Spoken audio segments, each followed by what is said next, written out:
is a presentation of Fox Sports. We are Baltimore. We are Wisconsin.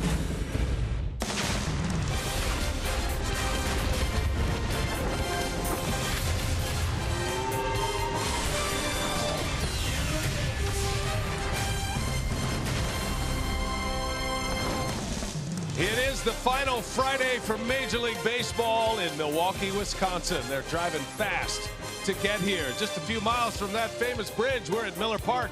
It's the Reds and the Brew Crew. Game one of this three-game series. Joey Votto and the Cincinnati Reds are here. Votto's having a great year, and he has been red hot since the All-Star break. Meanwhile, Chris Carter, he is a home run shy of getting to 38, which would set a new career high for him. And hi, everybody. We welcome you from Miller Park. Great to have you with us tonight. We're ready for the series with the Cincinnati Reds with my partner, Bill Schroeder. I'm Brian Anderson. Sophia Minnaert is our reporter. Well, you look at last night's game, and the Brewers won the ball game against the Pirates, but it was the way they won it. Good speed, good power, got some defense, and they picked up the lone victory in that series. And it was a nice symbol of what the Brewers could be. Yeah, they call that a microcosm of the way the season has gone, right? Big word, but it means a lot. But a lot of reasons to be encouraged going forward with this Milwaukee Brewers team. And the number one guy you talk about with excitement in that lineup is Jonathan VR. He's got the stolen base lead right now. And Chris Carter with the big home runs. The Brewers have hit 81 home runs since July 28th. That leads the National League. Chris Carter, a big part of that. Starting pitching has really started to come around. Chase Anderson, outstanding in his last dozen starts or so. You got Zach Davies, you got Junior Guerra, guys that have really thrown the baseball well. And how about Hernan Perez, what he's been able to do? Wasn't even on the roster to start the season. He's played 7 different positions, and Tyler Thornburg's been a really good closer. Finished it off last night. Great ERAs on a terrific run. We're going to get into more of Hernan Perez. Sophia has more on this super utility man. Let's just call him versatile. He's in the lineup every day these days.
Brewers baseball on Fox Sports Wisconsin is brought to you by Menards. Save big money at Menards on all your home improvement needs. By your local Toyota dealers. Toyota, let's go places. And by Miller Lite, the original light Pilsner. Cheers, it's Miller time. The final Retro Friday of the season as the Brewers get ready to open their final home series here at Miller Park. The three-game set between the Brewers and the Reds. You see a look at the pitching matchup for the Reds. It'll be Anthony DeSclafani, an 8-4 record for him. The earned run average at 3.15. And for the Brewers, it'll be the rookie, Zach Davies, an 11-7 record, and that earned run average just under 4.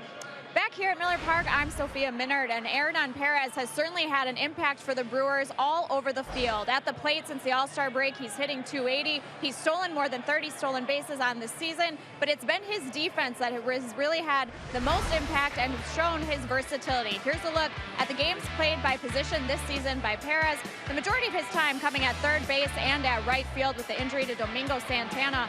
Last night, he played center field for the first time. He's back there tonight for the second time. Manager Craig Counsell really likes Hernan's versatility, his instincts, but more so impressed with the attitude with how he's approached this season.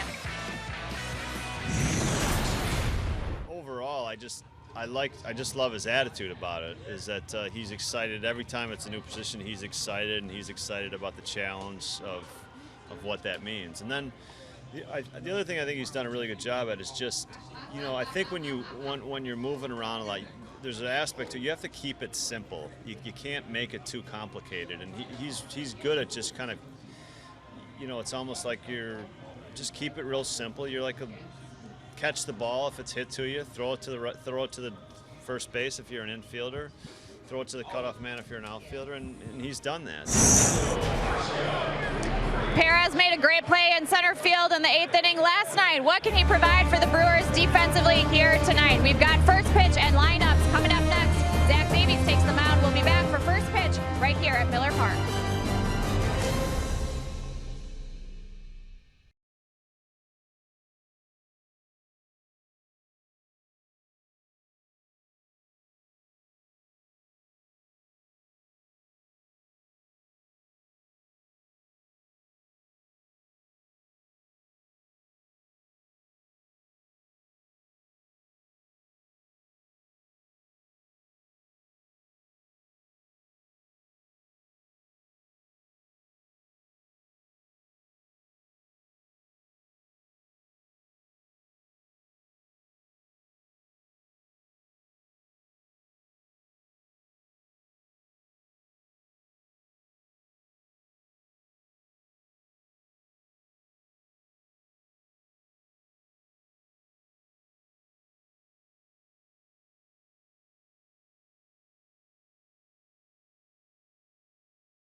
There's a swing and a miss. 3-2 on the way. And a swing and a miss. Davies struck him out with a changeup. And a wave and a miss. Davies back-to-back strikeout. It is Zach Davies Day at Miller Park. The right-hander is on the mound in tonight's game, presented by Potawatomi Hotel and Casino. Davies gets his final Miller Park start. What a story he has been this year. And the last chance to see him in the home uniform. 65 degrees outside. Roof is all closed up tonight, and we're glad you're with us as the Red Legs have arrived. Brian Price and the Cincinnati Reds starting a 3-game series tonight. Reds come in with a record of 63-89. They are below the Brewers in the National League Central Division standings. Brewers come in at 69-84. Check the Reds lineup tonight. It is Peraza, Schebler, and Votto at the top. Duvall, Phillips, and Suarez in the middle, with Steve Selski, Tucker Barnhart, and Anthony DeSclafani on the mound and batting ninth. The Potawatomi Reds batting order. And that sets us up for game time as Zach Davies delivers one up and away. Ball one, and away we go tonight. Yeah, Zach Davies making start number 28. He has been outstanding. 11-7 his record. He's got that earned run average under 4 at 392. His last time out, he beat the Cubs. That was an 11-3 victory when 5 innings gave up 3 runs. 1 ball, 1 strike. Jose Peraza at the plate. Roll over to third. That goes right under the gloves of the Brewers left side. VR and Arcia. It looked like it hit the lip of the grass and shot under the glove of VR. Yeah, stayed down a little bit, and VR might get charged with an error right there. Certainly it looked like a play that should have been made, but they're going to give him a hit. It did, I think, hit the seam of the grass right here. Watch it stay down. It did. And that's why he got the hit call from our official score. Good call. So a leadoff single. And a man on for Scott Schebler. Davies will get one more start. We'll see him again in Colorado. Brewers will have 3 in Texas, 3 in Colorado to finish the season, the final road trip of the year. So 9 games left, including tonight. There is an off day between the Rangers and Rockies series on the road. Brewers have 9 to play. They have surpassed their win total from last year. Now we're starting to wonder if the Brewers are going to have enough victories to avoid a 90-loss season, which is possible. Brewers would have to go 4-5 across these 9 games. And for a ball club that just about everybody expected to lose 90 plus, and many felt would lose 100, there's a small victory in that, as Craig Counsell's ball club has played better than expectations. Low expectations to begin the year, but there's a lot to be optimistic about looking ahead. Yeah, it's been an entertaining season, to say the least. I mean, there's been a lot of good things. There's been some bad things happen, but now VR has trouble with this one. Took the wrong hop, and the Reds are going to have 2 on to start it. Well, let's check out the Brewers Menards defense. A tough start to the night for Jonathan VR. He's gave up a hit. That's going to be an error that time. Arcia at short. Jeanette Carter on the right side. Andrew Susak gets a call behind home plate. Ron Perez and Santana. Aaron Perez making his 2nd consecutive start out in center field. Well, Perez looked good in center field last night. VR has struggled at third base this year. Leads the league in errors. That's his 29th, and a lot of those coming as the third baseman. And that's the kind of play that is giving him trouble. That in between hop, not quite sure which hop to go get, the big one or wait back. It's just a little bit of a timing issue for him. And it's one of the reasons he's actually more comfortable, certainly at short, his natural position, but more comfortable at second base as well. Yeah, much better up the middle. But something that he's going to have to deal with. Good chance he might be patrolling third base next year. Well, that brings up Joey Votto with 2 on, nobody out, and an inside move. Davies checking on Peraza. Nobody's hit for a higher average than Joey Votto since the All-Star break, and his overall batting average at 320. That is impressive when you consider he hit 200 in April and just a little over 200 in May. He had a dreadful first 2 months of the season, and yet here he is batting .310 for the season, and part of that .410 batting average since the All-Star break. A couple of Reds on that list. See, Peraza got a base hit to start the game. When Joey Votto's aggressive at the plate, there's not too many better. 1 ball, 1 strike. And Votto takes a ball low. Well, how good has he been? You see where he ranks in a lot of the major categories offensively, not just in the National League. This is all across Major League Baseball. He walks down, hits her up, being more aggressive in the second half. Chokes up on the bat. 2-1 the count to Votto, and he lays off. 3-1 now. Not biting on that fastball by Davies. Yeah, the one thing Davies does a very good job of, he keeps everything down on his own, because when he leaves one up around the belt, he gets hurt badly. Does a very good job. All of his pitches down around the knees. That's where he needs to throw. They could very easily have 2 outs and nobody on here in this inning. Instead, an infield hit and an error. 2 on, nobody out. 3-1 to Votto, and he's late. Fouls it away. Got in on him a little bit. Challenged him with a fastball inside.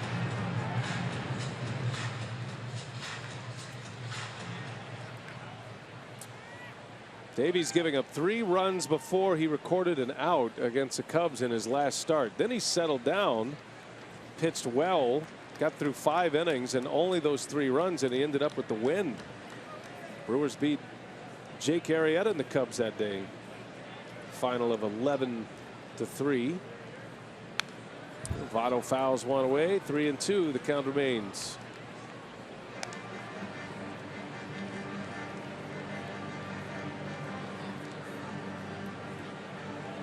You can see Davies just kind of skirting around that strike zone. Pitches on the corners, missing from time to time, but knows that he can't get too much of the white of the plate. Got to be down on the corners. Hoping for a ground ball here. Votto does not run well. Love to be able to turn 2, try to clean up this inning quickly. Payoff pitch coming. Runners go, and Votto lines one, caught by Carter. He's got a chance at a triple play here. Got to turn it quick. Yes! How about it? A triple play. And the first inning is over. You talk about cleaning up an inning, partner.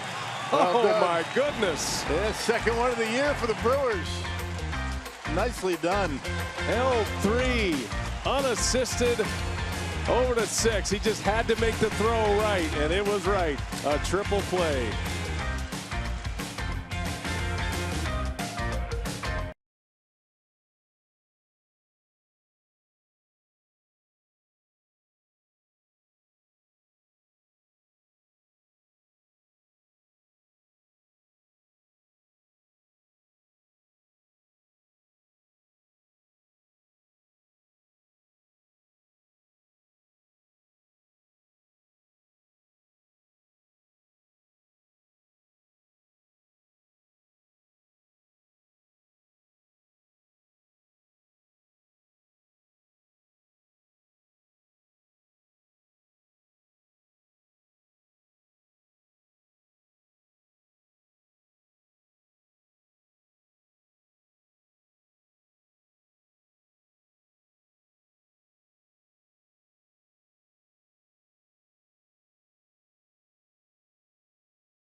The top of the first, the 8th triple play in franchise history for Craig Counsell and the Brewers, and as Rock mentioned, the second one of the season.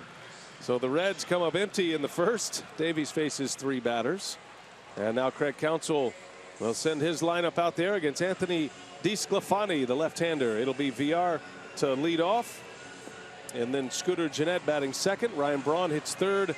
In the middle, it's Carter, Santana, and Perez. Arcia, Susac, and Davies will round out the Potawatomi starting 9 for Milwaukee. The rare bird, the triple play. Just when you needed it most. Well, I guess you always need a triple play most. There's a shot right to the second baseman, the Gold Glover Phillips. And VR is retired. Walk us through it here, partner. Now the first one was 4-3, but right now here you got Chris Carter with the line drive, steps on first, and an easy double play with them, or triple play, running on the pitch on the 3-2 count. Those two guys were standing on base, second and third base, and too bad Chris Carter went a little faster. He could have run to second base and had an unassisted He could have. triple play, right? Wonder if it crossed his mind. Knowing the big sleep, he said, I'll just throw it over there. I'll let everybody enjoy it.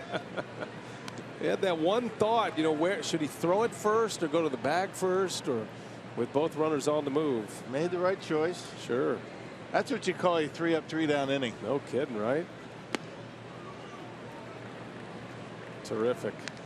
Anthony DeSclafani on the mound tonight. Yeah, started the year on the disabled list. He got off to a late start, but you know, certainly doing a nice job in that starting rotation.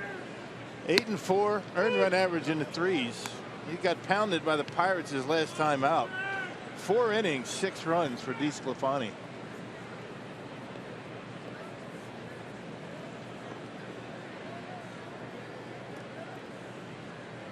Scooter Gennett with 1 away. And Scooter a little bit late.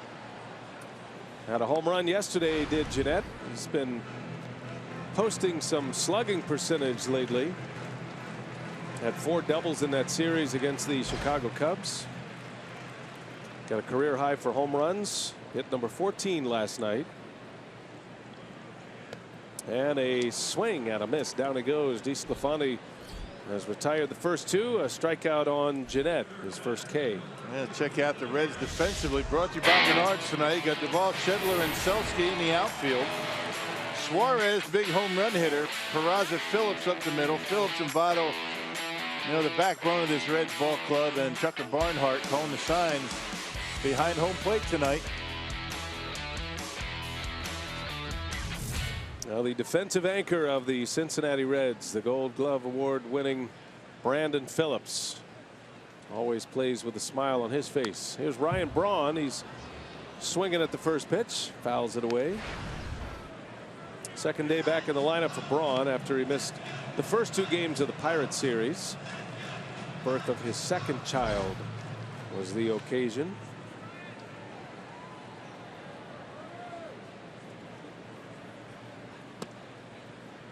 You can see DeSclafani has pretty good 2-seam fastball. He'll 4-seam it once in a while in the mid-90s, but most of his pitch is going to be 2 seams. He gets ground balls and has a good slider. Pitched against the Brewers in July, mid-July, in Cincinnati. Went 6 innings and 3 earned runs in that one. Started the year on the disabled list with an oblique strain, and they thought it was going to be something on the line of minor, as minor as an oblique strain can be, but it turned out he didn't get back on the mound in the big leagues until June 10th. Actually re-injured that oblique as he was trying to come back from the original injury in spring training. It was in his last outing of spring training that he was injured. So he spent the first couple of months on the DL. 19th appearance and 19th start of the season tonight.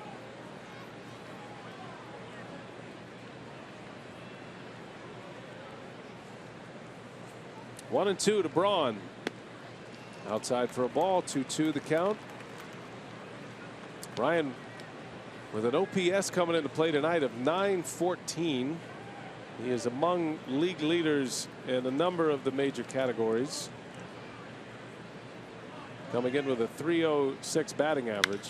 There's a line drive to right, and that'll be caught. 2 in the inning. 1-2-3 inning for DeSclafani. Brewers have a triple play tonight. We go to the second.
Reds, the final home series here at Miller Park, and manager Craig Counsell was asked about the matchup between these two teams coming in at the bottom of the National League Central and losing records, not in playoff contention. And Counsell was asked, how do you manage a series like this? And Counsell said, it's still, these are three important games. He said, first of all, they're part of our 162 game schedule, and every time that there's a game to be played, there's competition, there's an evaluation process, and always each night your objective is to win the game. So he said you can't shut that part off. You don't want the players to shut that part off.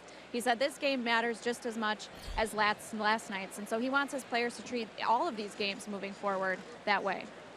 Well, you have to, and there's more games on the schedule, 9 to play, and certainly a lot to play for. And for both of these organizations, I think one of the reasons the games have been so interesting and entertaining in the month of September, there's so many players who are competing for jobs next year. So you're seeing really good baseball. You're seeing a lot of high energy and a lot of intrigue. Yeah, none of these guys are in a position to shut it down at all. I mean, the organization's not shutting it down, the Brewer coaching staff. And in this series in particular, very important, the Brewers are 2 games over 500 at this point before this series. At home, you'd like to have a winning record at home, and you want to play well in front of your home crowd for the last series of the year. Yeah, got a good crowd filing in tonight, expecting a big crowd tomorrow. Sunday is the give back game, so a good way to finish the home schedule. Adam Duvall in a 2-2 count. Brewers get through the first with a triple play off the bat of Votto. Both runners were off with the pitch, a line drive out, and 3 outs with 1 swing of the bat. You saw Susac and home plate umpire Ryan Blakeney. You could see both their lips moving. I think Susac wanted that pitch before, the one that Davies just threw. It looked like a strike, and just maybe asking about the parameters of the strike zone. Doing it in a nice way. 2-2 the count, and Duvall takes a ball. Duvall's hit Davies well. Not a huge sample size, but he does have 12 career at-bats against him. So you got number 4, you got number 6. Both of them called out of the strike zone. You got to be able to call one. Either the high strike or the low strike. He's not getting either one. Full count pitch, and that's on the ground to short. Shift was on. Arcia makes the play for out number 1. Now the Brewers have turned 2 triple plays this year, back against the Marlins on April 29th. The around the horn 5-4-3 triple play. Yeah, the more conventional one with first and second, the ground ball right down the line in third.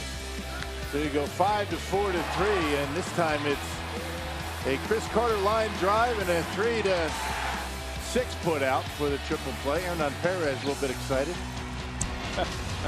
Great enthusiasm, right? That's what we're talking about. And you notice the common denominator in the triple plays this year. Zach Davies on the mound. 8th triple play in franchise history.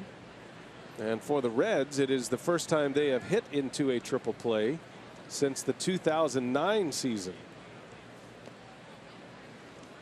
That was an Edwin Encarnacion lineout. That went 6-4-3 back when Encarnacion was a member of the Reds, and certainly not the star that he has turned himself into with the Blue Jays. Yeah. 1 gone for Phillips, and he swings and lines one into right center. That's going to get down, cut off by Santana, and he's going to hold Phillips to a single. A long single. Well, you're able to take that fastball and shoot it into right field, and that's about as far as you can hit a baseball in the gap and only get a single.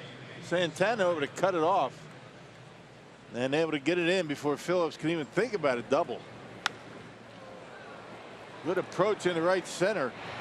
And check out Santana. He's got the big arm holding Phillips to a single. Phillips is having a nice year at the plate. He does not run like he used to. He's dealing with foot problems. Actually wears an orthotic in his shoe, which has helped him, but has slowed him down. It's helped him stay on the field. Still got the quickness and always has the smile, and always a fun guy to watch.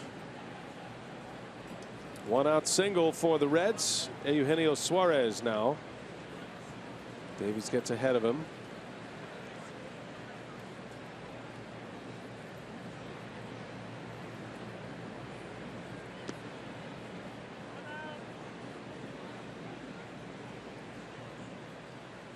Suarez with a 20-homer season in 2016, playing third base. He's had his troubles over there defensively, but he's proven he can hit in the big leagues and be an impact hitter in the major leagues.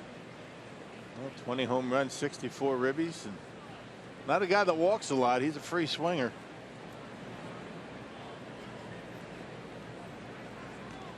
And one thing you don't have to worry too much about is the Cincinnati Reds stealing bases. They have 124, but keep in mind Billy Hamilton has a large majority of those, over 50 of them. Not too many of these other guys run too much, so that might not be a concern for this Brewers pitching staff in this series. Ball and a strike with Phillips at first, and that one's inside, straightens him up. 2-1 now. Brewers dropped 2 out of 3 to the Reds on the last road trip. That was the middle leg of a 3-city trip for Milwaukee.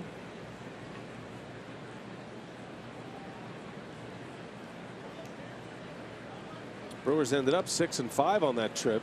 They left Cincinnati, went to Chicago, and won 3 out of 4 against the Cubs. Yeah, split with the Cardinals, lost the series to Cincinnati, and then played really well against Chicago. Cincinnati has the edge in this series. They've won 9 of 16 so far.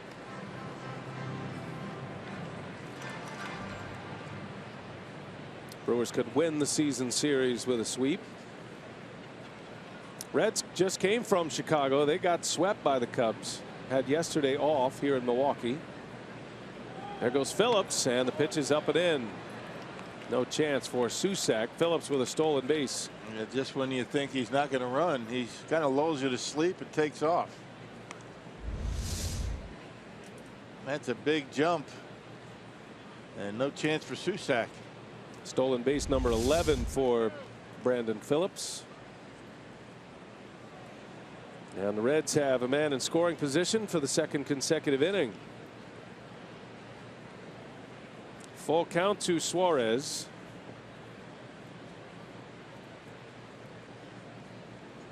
And Davies hits the edge.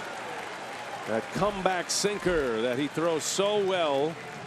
A strikeout for Zach Davies, his first. It's a backwards K for out number 2. Yeah, just barely in the strike zone, borderline on the edge. So home plate umpire Ryan Blakeney not giving up and down too much, but a little bit maybe off the corner there, gets the punch out.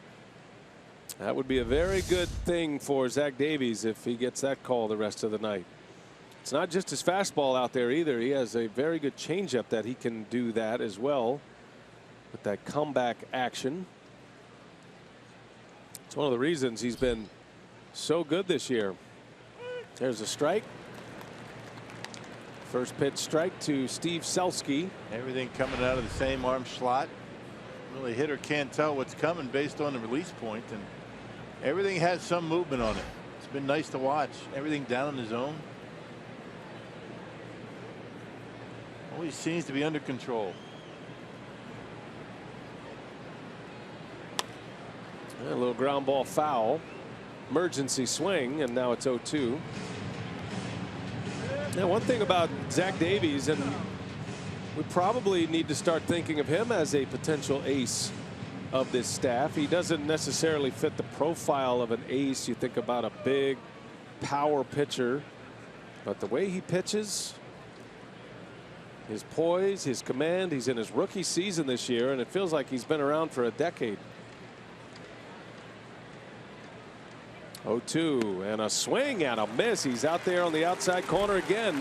Gets the strikeout. Back-to-back Ks, and the Reds strand a man at second base.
Miller Park, and Chris Carter ready to get things started here in the second inning. Started a triple play earlier tonight. Last night, what he does best, hits the long ball. Powerball home run number 37 for Carter, matches a career high, and gave the Brewers a 3-1 lead. And on the first pitch, Carter into left field, and that is up and off the top of the wall and out of here. A home run for Carter. Chris Carter with number 38. And the Brewers strike first here tonight. First a triple play, now a home run. It's starting to look like Chris Carter night in Miller Park. Well, I'm not sure it was going to be high enough to get out. It was sinking as it got out to left field. Had some top spin on it. Fastball up, pretty much right down the middle of the plate. You can see him a little bit out in front of it. Had some top spin. It's a little sinking liner out to left. Hits the top of the wall and bounces out. The back wall behind the fence that's in play is recessed about 8 feet, and that's why I came back on to the playing surface. There's a strike to Santana. So yeah, it cleared the yellow line on the pad and then hit the back wall, which is the facing of the Friday's front row grill. So that is a home run. Actually hit the corner right there. A lot of times if you hit it higher, it hits that corner and comes back, but he hit that on a line and busted right through that padding. Santana takes a strike, 2-2 now. So some numbers on Carter here. That is a new career high for homers with 38. He's also set a new career best for RBIs in a season with 89.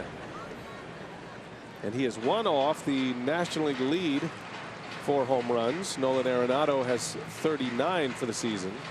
Carter now tied with Chris Bryant with 38, second in the NL. Santana gets sawed off, and a little pop up to Votto for the first out. Home runs by month is significant for Carter as well. He hit 8 in the month of May, and that was his 8th in the month of September, and we still have 9 games to go, minus his one at bat in this one. Hey, I'd like to see him finish with about 12 in the month of September, and it'd be nice if it was a neck and neck going into Colorado with Arenado and Chris Carter going for that home run title. That would be fun. That would be at Coors Field with 3 weekend games to go. I like your little tease right there, setting us up for the road trip, Rock. Yeah. Hernan Perez with a swing and a miss, even in the count, 1-1. Yeah, plus you're going to Texas. That's a pretty good hitter's park. It's going to be nice and warm there, and keep hitting them. DeSclafani deals to Perez, and a roller in the hole. Long throw for Peraza, and it is in time. Man, oh man. Big time play by the Red shortstop. Perez runs well too. Yeah, about as nonchalant as it gets. I mean, look at him. He doesn't even realize that how good that play is. It's kind of a backhand stab, flat-footed, and able to get Perez, who gets down that line really well. Didn't have a lot of time to set himself. He got it and threw. Had enough on it. Strong throwing arm from the young shortstop. Zach Cozart's been dealing with a knee problem. So Peraza getting a lot of playing time these days. His 21st start at shortstop. Speaking of shortstops, here's Arcia for the first time tonight.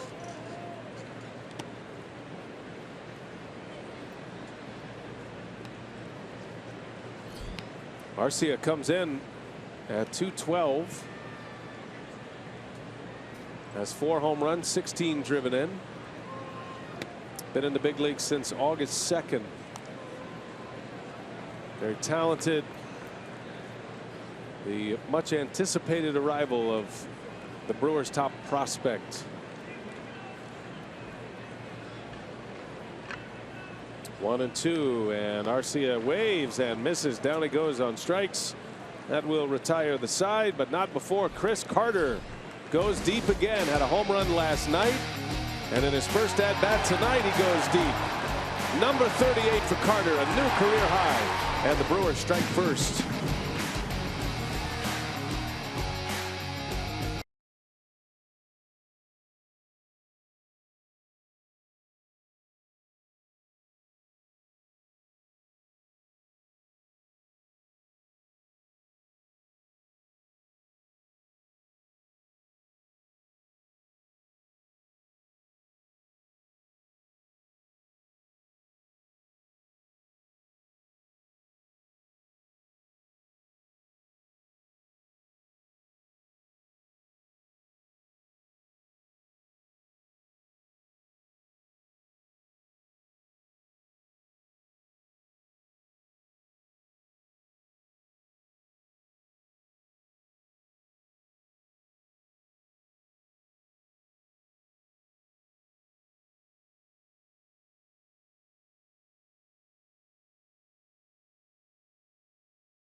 By Chevrolet, all fans in attendance as the Brewers host these Reds will be automatically entered to win a number of great prizes, including the grand prize of a brand new Chevy Cruze. Great tickets are still available at Brewers.com. What a life for that kid, huh? Slobber all over yourself and mom's right there to clean you up. That's your future, Rock. What do you mean future? My present.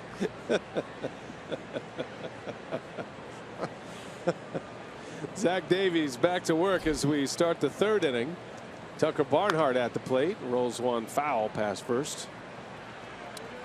The switch hitting Reds catcher. Reds have 2 hits. Brewers have committed an error.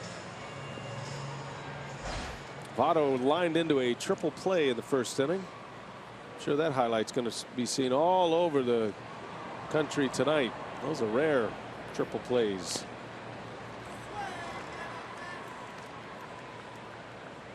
Yeah, it's only the 4th in the National League this year. The Brewers have 2 of them.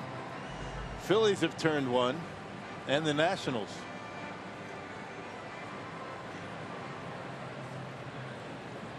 Davies has Barnhart in a 1-2 count, and that one just missed inside.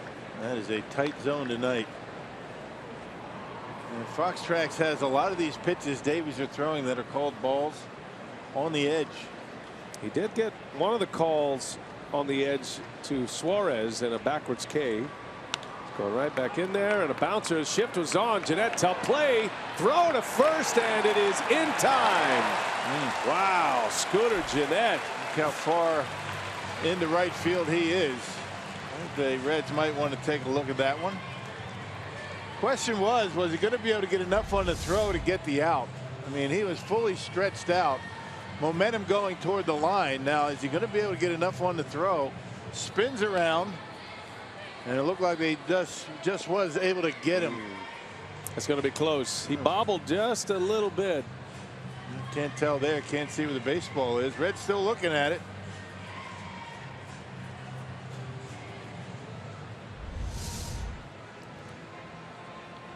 .50-50, you could read his lips. Jim Riggleman, the former big league skipper, now the bench coach with Cincinnati, and so Brian Price does not want a challenge.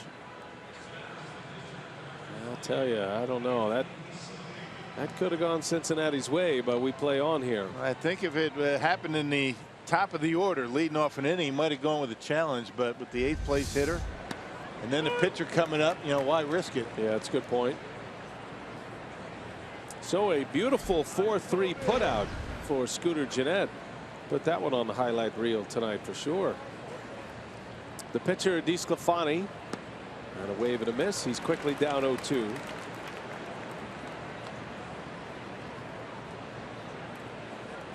DeSclafani does have 5 hits this season, and he has driven in a run.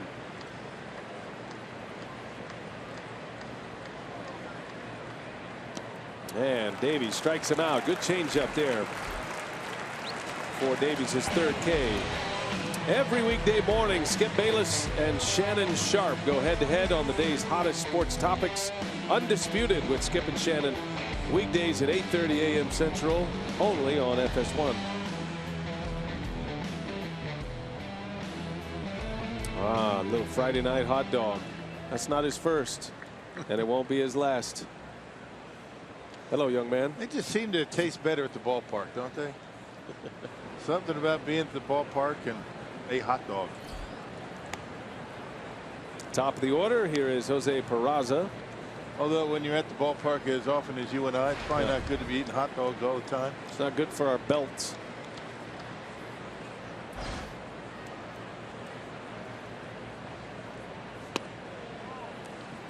Great food here at Miller Park, though. Saw our buddy Chef, the big chef, we call him our celebrity chef.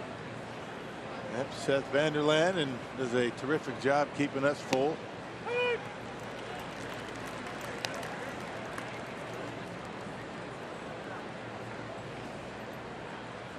Two balls and a strike.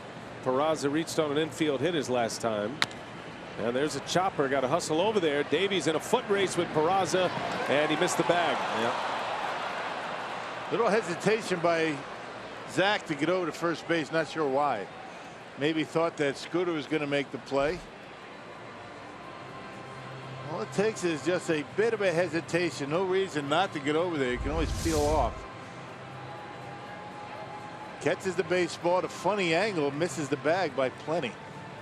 Oh, did he get it? Did he get the corner? Yeah, he got it at the end. Right here, right there.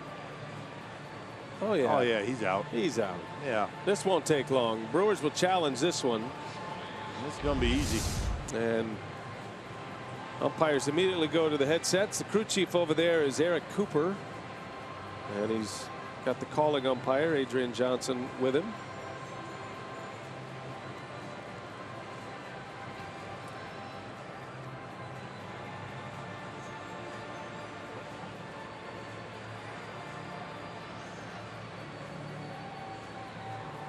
This is in the hands of the.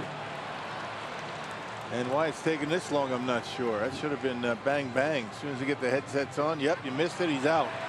Replay Challenge Center has affirmation, and that'll do it. He's out, and the inning is over. So the call is overturned, and it's a 3-up, 3-down inning for Zach Davies.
Go to the third, and we are pleased to be joined here in the booth by the Brewers general manager, David Stearns. Completed year one as Brewers general manager. Now, I guess we call it year two. You're entering into the second year of the phase. Welcome to the booth, and just tell us your thoughts, how you feel, how things have gone in your mind this year with this ball club. I think it's gone well. Look, we're not where we want to be as an organization. We certainly know that. Our goal is at this time of year to be competing for a playoff spot and preparing our postseason roster. Having said that, we're pleased with the progress we're making as an organization. That includes the players we're seeing out here, some of whom have taken nice steps forward in their careers. Susac in the right, he'll fly out for out number one. And it includes our minor league system, which continues to improve. We continue to add to the depth of the overall high-impact talent that we have down there, and that's exciting for us. And that was one of the goals coming into the season. We've been able to accomplish that. Any part of the ball club that has been a really good surprise in my mind? I think the pitching, the relief pitching, starting pitch in the last month plus has been fabulous. I agree. I think the evolution of our starting pitching from that opening day staff to where we are now, the improvement that we've seen from certain guys has been tremendous. A lot of that credit goes to our coaches. They've done a great job working with these guys, getting to know each individual pitcher. And it's been a lot of fun to see the development of a guy like Zach Davies. Zach Davies, Junior Gary. Now, Junior was your first sign last year in October. You got another one up your sleeve coming up? We'll find out. You know. Here's Davies with a base hit. Zach Davies, the Brewer pitcher, with his 5th hit of the season. And a man on with one out. It is amazing in this job. You never know which transactions are going to turn out to be the impactful transactions. Clearly, whenever we do something like that, there are reasons we're doing the transaction, and there are reasons we like the player. And there are a lot of things to really like about Junior. But to say that we expected him to do what he's done this year, of course, would be unreasonable. But the process that led to Junior Garrett can also lead to other players, and that's what we're trying to really replicate. As the Brewers get more into the analytics side of baseball, and I want to put this question to you from that context, because we're sitting here watching Zach Davies, and I just threw this out to Rock a couple of innings ago, but should we be thinking about Zach Davies as a potential ace of a pitching staff? He's not your prototypical ace. He doesn't have the big fastball, the big velocity, but the way he's pitching and his style of pitching, his command, has certainly maybe put him in that conversation. I think it's certainly reasonable to discuss. I think at the end of the day, aces are defined by the percentage of outs they get. And right now, Zach Davies is getting a lot of outs. And frankly, there have been plenty of guys throughout Major League history who have gotten that type of outs and that type of production without being your prototypical big, hulking, hard-throwing starting pitcher. And so if Zach can continue this type of performance, the type of development that he's demonstrated throughout this year, he certainly has the ability to be the type of guy who can anchor a staff going forward. And it's like Glavine and Maddox. I mean, neither one of those two guys were big hard throwers. But Tyler Thornburg, let's shift to Tyler. He's been an incredible story this year, and your bullpen is actually, I think, maybe even better right now. After the trade of Smith and Jeffress, I mean, these guys have really stepped up. One of the most rewarding things for me, and I think for our coaching staff as well this year, has been seeing guys from all over our ball club step into roles when we've needed them to step into those roles. And certainly the bullpen has been a major area for that, whether it's JJ taking over as closer, whether it's Corey Knebel now pitching in higher leverage innings, Thornburg taking over when we trade JJ and Will Smith, Carlos Torres stepping up. Really throughout the entire year, the guys down there, whatever we've asked of them, whatever roles we've put them in, they've executed. And it's been tremendous to watch. Obviously, it's helped us win a number of games that we've been in, games that we've led late in the game. We've won those games. And that's all you can ask from a bullpen, and they've delivered. Visiting with David Stearns, Brewers general manager. 2 outs here in the bottom of the third. Quick question. Don't know if we'll have time to get this full answer in, but as you build an organization, I'm sure that's the fun part. You're making these trades, you're acquiring talent. Have you allowed yourself to think about what you would do if you were in contention? What kind of moves you might make? What holes you might piece together? You certainly think about those types of things. Those are the good problems to have, and the good types of transactions you want to make. And we're looking forward to having to make those types of transactions in September in the future. Yeah, let's hope that's coming sooner than later, right? Thanks, David. Thanks, BA. Good job. David Stearns, Thanks. Brewers general manager. Done a terrific job this year. Brewers have been fun to watch.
Milwaukee Brewers baseball on Fox Sports Wisconsin is brought to you by Hupy and Abraham.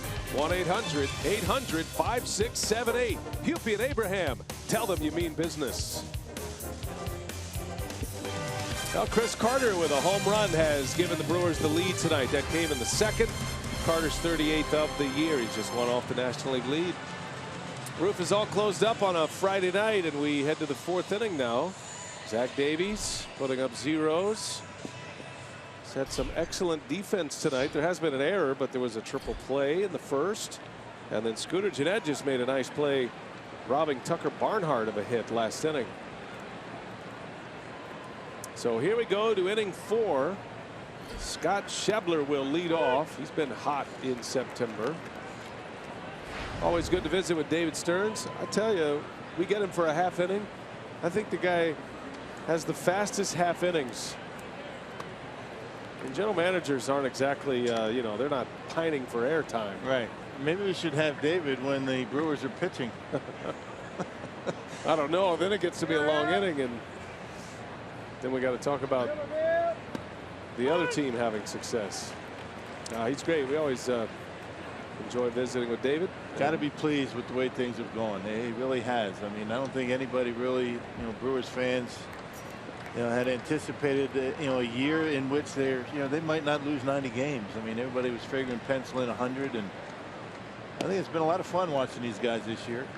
David was saying they felt really good about their position players this season. They felt the Brewers position players would stand up toe to toe with many in the division and around the league, but the pitching has been the big surprise. And there's a ground ball to Gennett. He gobbles it up, and there is out number 1. So that's a good sign. That means you got to give credit to those in the organization, the players themselves, but also guys like Derek Johnson, the pitching coach, first-year pitching coach. Yeah. He had come to the Brewers from the Cubs, and as Tim Dillard showed us today in one of his new videos, he looks a lot like Garth Brooks, which I never noticed until today. But DJ was a terrific pitching coach at Vanderbilt. Had pitchers like David Price and Sonny Gray, then went into the Cubs organization as a coordinator. And his first year as a major league pitching coach.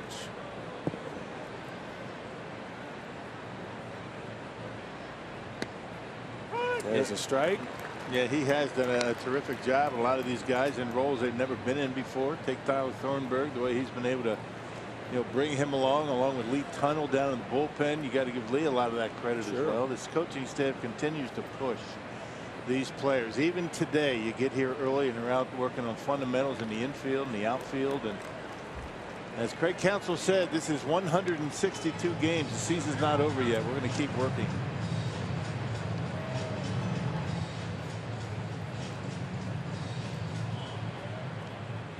Ball and 2 strikes on Votto. Davies has surrendered 2 hits, both singles. The 1-2 pitch, and Votto takes high. Aren't many in the game that choke up like Joey Votto. He gets the 2 strikes. Look where his hands end up on the bat. A couple inches at least, maybe 3 inches. Ooh, I don't know where that is. I mean, that's got to be a strike. I don't know what is going on with that strike zone tonight. Tell you, the home plate umpire Ryan Blackney's about to hear it from that Brewers dugout. I think he has in a number of occasions. We got to ring that up. You make a pitch like that on Joey Votto, you expect a reward. And now Votto with a base hit. And he gets a hit. I tell you, these guys got to throw the ball down the middle tonight.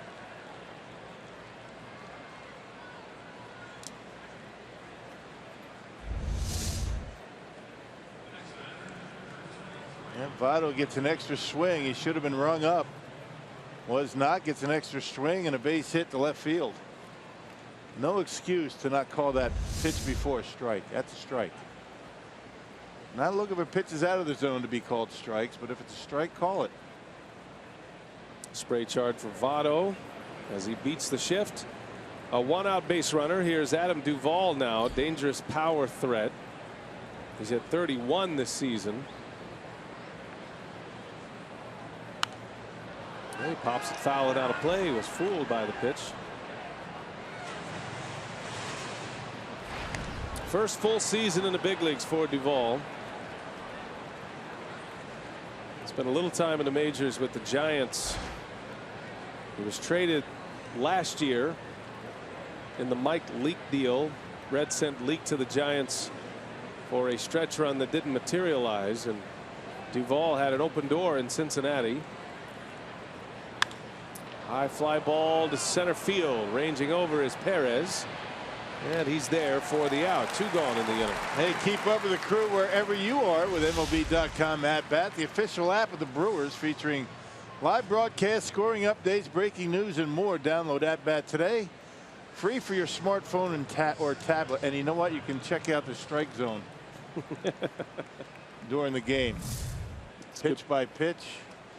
You can see how the umps are doing. If you were just randomly wanting to go to a particular at bat, which one would you recommend? The Joey Votto at bat? That would be a good one. There's been a number of them in my mind tonight. I can almost hear Bruce Fleming now. You guys are great umpires from 300 feet away. It's not true. We use technology, Bruce. There's a strike. Right on the edge. That's the one you're looking to get called. I keep telling Bruce, you know, come in here and sit right next to me and he can watch this Fox Tracks. And if he wants to evaluate his umpires, which, you know, he's a guy that you know, works for Major League Baseball and helping out umpires, and they might be able to help him out after a game. I'm sure they welcome having Bruce come in and say, you know, he missed about 10 today. You know, I got a great opening line for him too. Bruce walks down to the umpire clubhouse and says, Ryan, I was sitting with the Brewers TV analyst today, and we've got some things we want to share with you. Yeah, that would go over really well. Have me come down. It's a hard job to umpires. Yes, it is. Right off the end of the bat, little cue shot, foul, and the count is 1-2. There's only one way to get these guys, these hitters, to get up there in an aggressive mode and swing the bat, and that's to call strikes. When strikes are strikes, call them.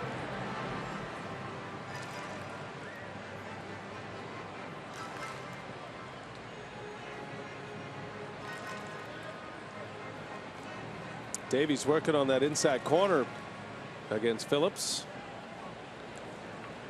Let's see what he does here. 1-2, 2 outs. Votto at first. Brewers lead 1-0 in the 4th. And a fastball got jammed, but it's going to fall. A base hit. And Votto is on his way to third. Santana dropped the ball. He had a chance at an out on Votto. A little jam shot in the right field, able to fall in front of Santana. Not sure if he had a play on Votto, but it would have been close. He hit the cutoff man to make sure Phillips stays at first base, but that's a jam shot. Working him inside seems to be working. I think if he picks it up and throws it right away, I think he might have had a shot at him. He's got a good arm. Well, the Brewers have their outfielders very deep, and that one allows the ball to drop. A single. 2 hits in the inning. Votto and Phillips. 2 on, 2 out for Suarez. On the ground, Villar lays out to his feet. Got him. Good play. Jonathan Villar to end the inning.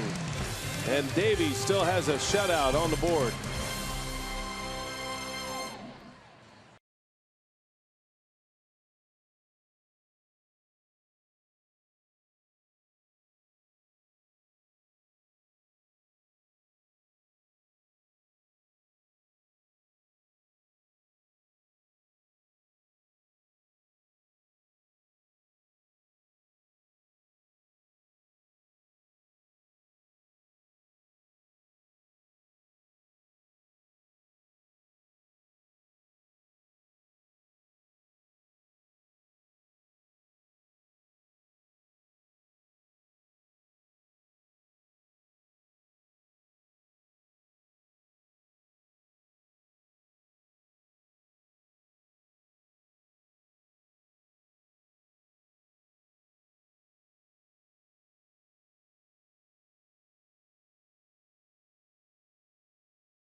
Greater coverage of baseball earlier this afternoon. Jake Arrieta continues to roll 7 shutout innings over the Cardinals. 10 strikeouts for him on 99 pitches. He now moves to 18-7 on the season. And last night, Yasmani Grandal, a terrific night at the plate, 4 for 4, 2 home runs. The Dodgers would win 7-4 in Colorado. And for Albert Pujols, last night at Houston, another home run for him, adding to his career total now at 591. All right, Sophia, thanks. Our T-Mobile greater coverage of baseball. Ryan Braun takes a strike, underway in the bottom of the 4th. That shutout win by Arrieta and the Cubs has knocked the Cardinals out of the wild card picture. Right now they're a game back of the Giants and the Mets, who are in a tie. Cardinals losing back-to-back games. Yeah, Cubs now with 98 wins. Tell you what, the way it's looking right now in the wild card race, 85 wins might get you there. Yeah, no kidding, huh? Mets have struggled. The Giants have struggled. Cardinals actually got themselves back in the picture, but that's what it looks like right now. Even Pittsburgh, after some serious struggles after the All-Star break, with a breath of life at 4.5 back with 9 to play. 4 back in the loss column is what's important there for the Pirates. 1-2 to Braun. Misses low. Tell you, the hot team in baseball, the Boston Red Sox, man, they have a 5.5 game lead all of a sudden over the Blue Jays. Starting to look at an elimination number right now for them, which is at 5 over the Blue Jays right now. Combination of a Red Sox win or a Blue Jays loss that equals 5, and they'll have the division. Slow roller coming in is Suarez, and Braun is out.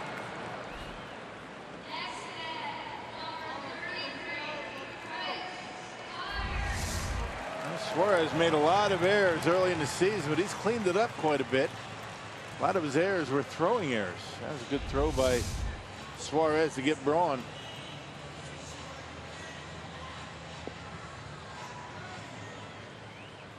One away. Here is Chris Carter now. Well, he's a guy that hits home runs in bunches, and his last 2 at-bats have been homers, and there's a base hit. So Carter not wasting any time. He's 2 for 2 today against DeSclafani. Yeah, both times on the first pitch. Home run on the first pitch, and now a single. There's that slider, little backup slider, and caught it right off the end. Had some funny spin on it. Still able to get it by Phillips. So Carter at first with 1 away. And here is Domingo Santana. Popped up to first his first time up. Santana lines one to left, a base hit. He too jumps on the first pitch. And just like that, the Brewers are cooking up something here in the 4th. 2 on, 1 out. And he too gets a slider that doesn't do a whole lot. DeSclafani leaving that pitch up down the middle. And just like Carter, he gets it off the end of the bat. This time hits one into left field.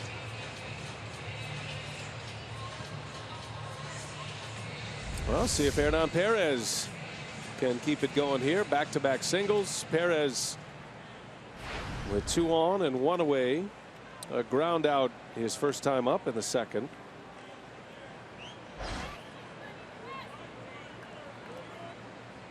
First time tonight, DeSclafani has had 2 on behind him. Matter of fact, he hasn't pitched much from the stretch. He did give up a hit last inning with 1 out. So he had 2 batters from the stretch last inning. This is only his 4th batter faced out of the windup.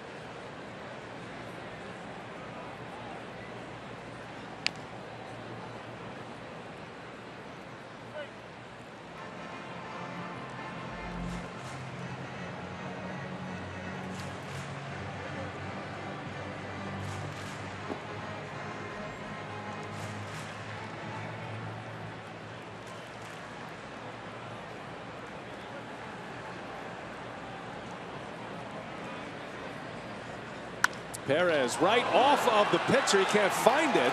Recovers and throws in time to get him. Well, it hit him flush in the leg, it looked like. He thought it had popped up in the air. It did not. If he fields that cleanly, it has a chance to start a double play, but he didn't. He did a good job just knocking it down, whether he tried to or not. Even if it gets by him, it might even be a double play, but knocks it down, doesn't go too far away from him, and able to get the out at first. So tough break for Perez. Both runners advance. There are 2 outs now, and here is Arcia, and you know he'll be ready to swing at that first pitch. 1-0 Brewers in the 4th. Arcia gets a breaking ball and misses high. Orlando struck out in the 2nd.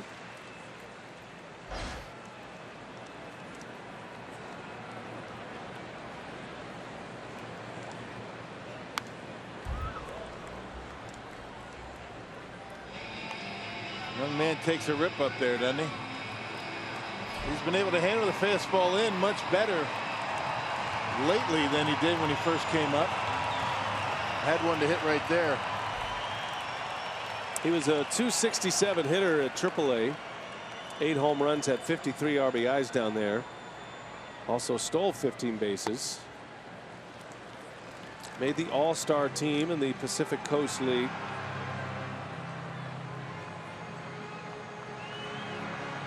No question he was going to be a big leaguer. The question was, how fast would he make it? And at age 22, here he is.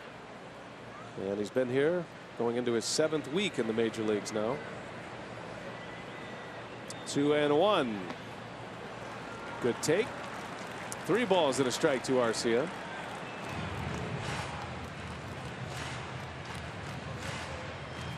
He's enjoying the big league experience. He's doing well. He's not just on the field, but he's acclimated himself well in the clubhouse.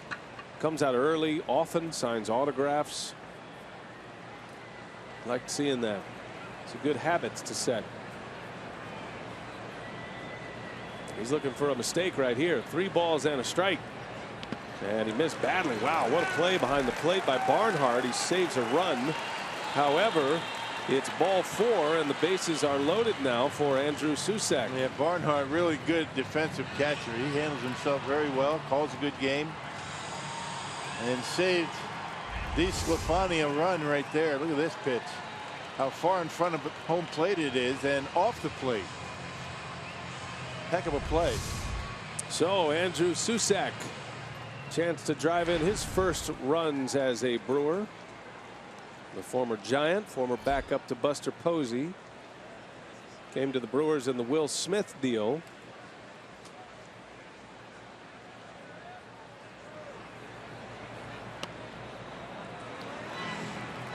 The Brewers also acquired a young minor league pitcher, a flamethrower, Phil Bickford, in the deal as well. A 21-year-old hard-throwing right-hander. He ended up in single A with the Brewers in Brevard County.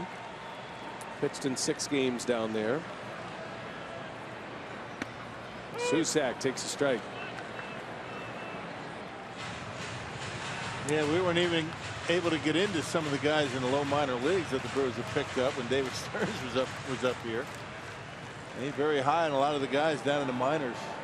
A-ball, Double-A. Going to visit with one of them tomorrow. Isan Diaz, who is the minor league player of the year, playing in Wisconsin this season. Susac on the ground, got a chance to end the inning. It does. Bang bang at second base, and that will do it as the Brewers strand 3 in the 4th. 1-0 Crew. We go to the 5th.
As we go to the top of the 5th, Reds are coming to bat, and a good crowd on a Friday night here at Miller Park.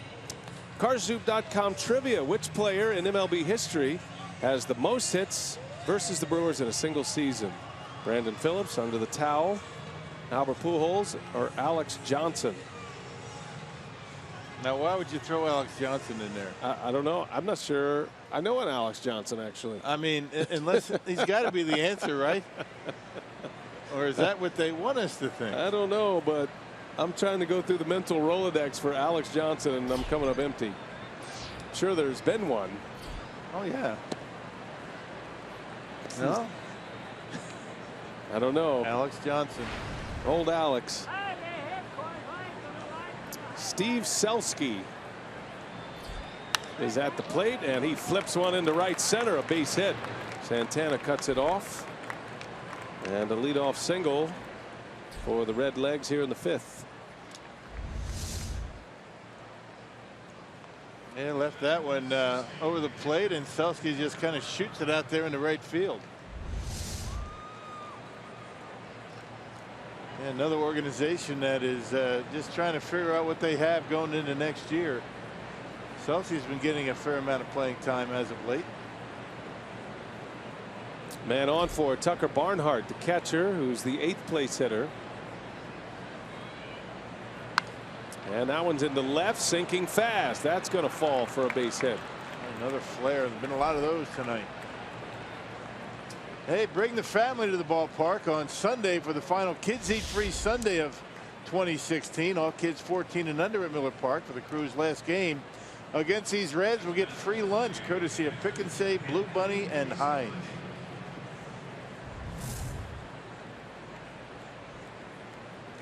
He's saying, hey, when you get a ball, would you give it to me?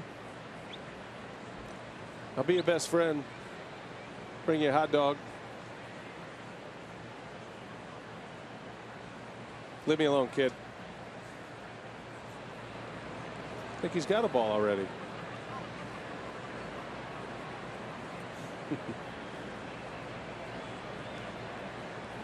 Two on, nobody out. Now the pitcher is up.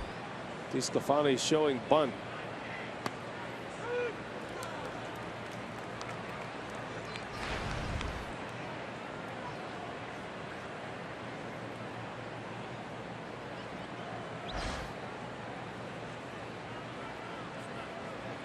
This is a spot where the Brewers will sometimes get very aggressive defensively, especially with a pitcher who can field his position well like Davies.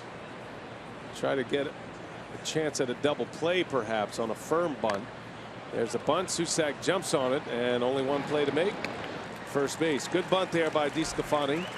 Both runners advance. A sacrifice, and the first out of the inning. Executing well. He got a fastball that was up. They would have deadened it right in front of home plate. And for the record, Alex Johnson led the American League in hitting in 1970. Oh, that's right. That's the Alex Johnson you were thinking Played of. for the Phillies, Cardinals, Reds, Angels, Indians, Rangers, Yankees, Tigers. And he had a brother that was an NFL running back with the Giants. Amazing information you're remembering right now. Courtesy of the iPad. Second and third, and a bouncer foul by the lead man Jose Peraza. And I also got a text message from our buddy Davey Nelson. Dave Nelson. Davey played with Alex Johnson. But that's not fair because Davey played with everybody. Alex Johnson had a 13-year major league career. Outfielder.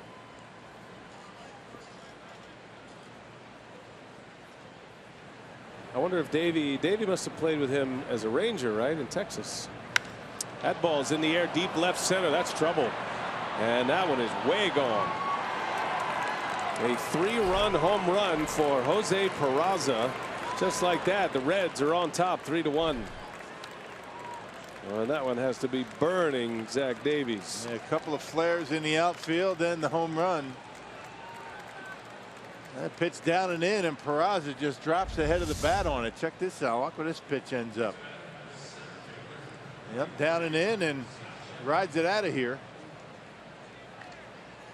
And gives the Reds a 2-run lead.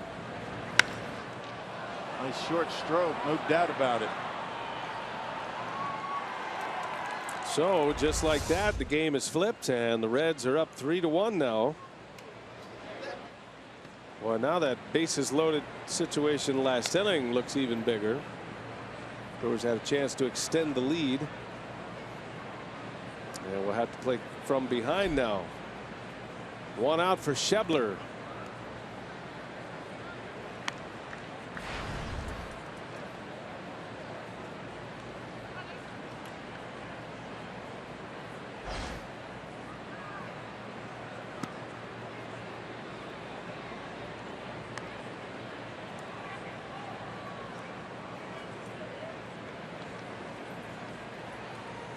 Schebler has reached once on an error and then a ground out. Another one on the ground. Arcia will make the play for out number 2.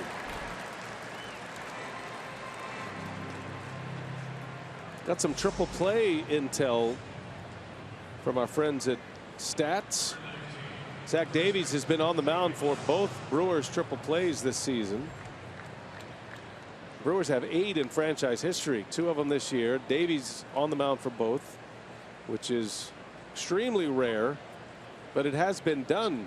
Mark Burley was the last pitcher on the mound for 2 triple plays in the same season with the same team. That was 06.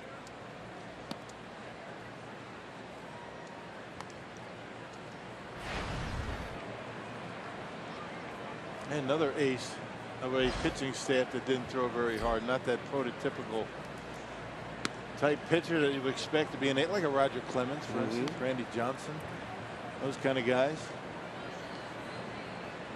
Mark Burley was fun to watch in his prime. He worked fast, used the changeup, left-hander.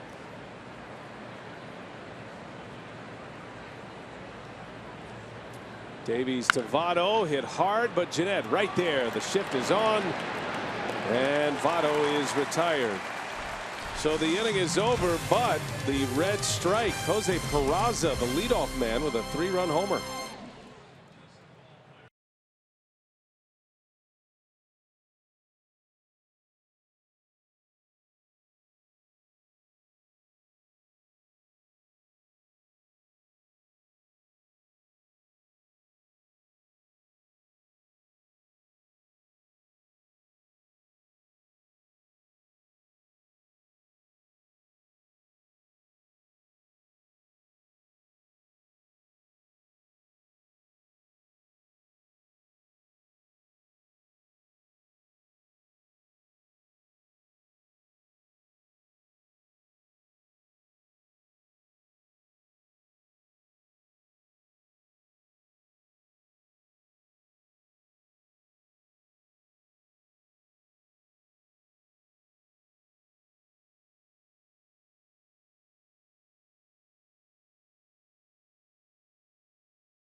With a 3-run home run, has him on top. Our Carsoup.com trivia: which player in MLB history has the most hits versus the Brewers in a single season? A couple of familiar names, and then the throwback Alex Johnson, and he is your winner. 31 hits for Alex Johnson, 1970 season. Yeah, that's the year he led the league in hitting.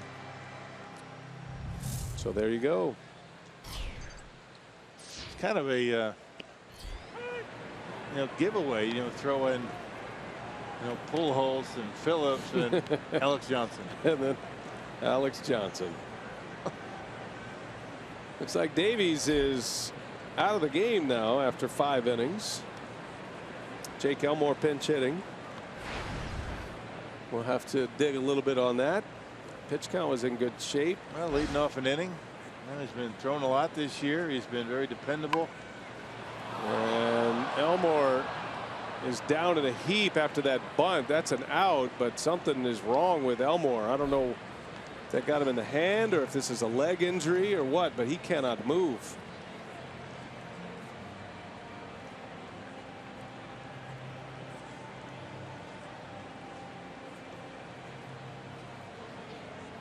Yeah, something in his right leg just grabbed him.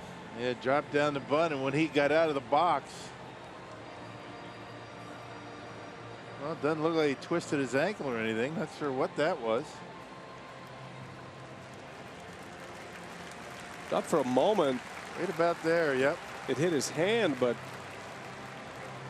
the way he's showing and limping, yeah, he grabbed at his knee first. He's walking a little bit better as he gets into the dugout. Well, so he pinch hits, tries to bunt his way on. He's out.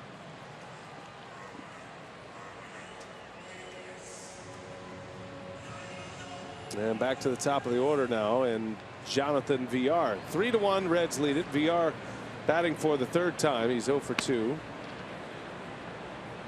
Let's take a look at his right knee here. His right knee. Check out the bat.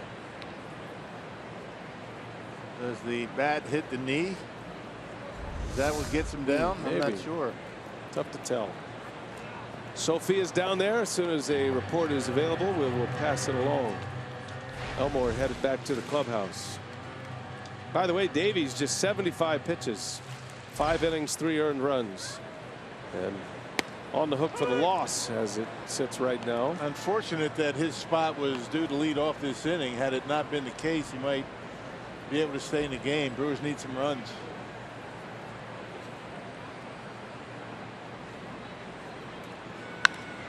And Villar beats one into the ground to short. Peraza for out number 2. Suddenly DeSclafani is in the driver's seat in this game. He's only given up 4 hits. 2 of those coming to Chris Carter, including a home run in the second. Everything on the ground, strikeouts and ground balls. He's only allowed 2 fly ball outs.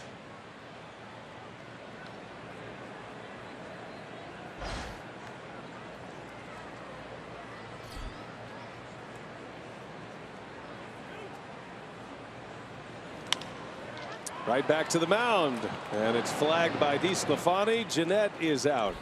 3 up and 3 down. 3-1 Cincinnati. 5 in the books at Miller Park.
As we head to the 6th here at Miller Park, and Roberto Clemente dedicated his life to helping others. And in honor of the late Hall of Famer and humanitarian, Major League Baseball annually bestows the Roberto Clemente Award to recognize the player who best represents the game of baseball through sportsmanship, community involvement, and positive contributions both on and off the field. A player from each club is nominated, and Ryan Braun has been recognized as the Brewers nominee. You can vote for Ryan at MLBcommunity.org or using the hashtag VoteBraun on both Twitter and Facebook. All right, Sophia, thanks. It is 3-1 Reds as we go to the 6th inning. Reds coming up. Jan Marinez is on the mound for Zach Davies. 5 innings for Davies, 3 earned runs allowed. Yeah, another good pickup by David Stearns. That happened in May 12th from the Tampa Bay Rays for cash considerations, and he has been a nice surprise out of that Brewers bullpen for sure. His last 12 appearances, he's only allowed 1 earned run. That covers an 11 2/3 innings. Adam Duvall, first hitter for the Reds. Marinez misses upstairs.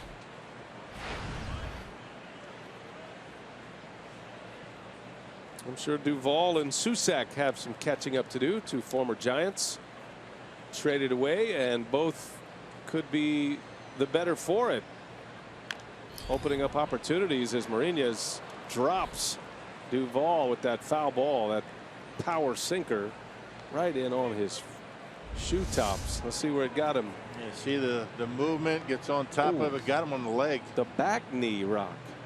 Yeah, that's not easy to do. He's got that two-seam fastball that just kind of sinks down and into that right-handed hitter and pounds it right off his leg.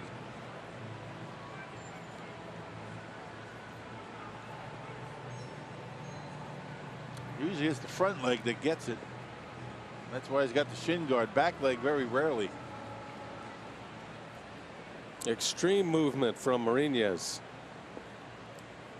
1 ball, 1 strike to count. Susak's going right back in there. And on the ground to short. Arcia across the diamond for the out. Duvall is retired. He's 0 for 3.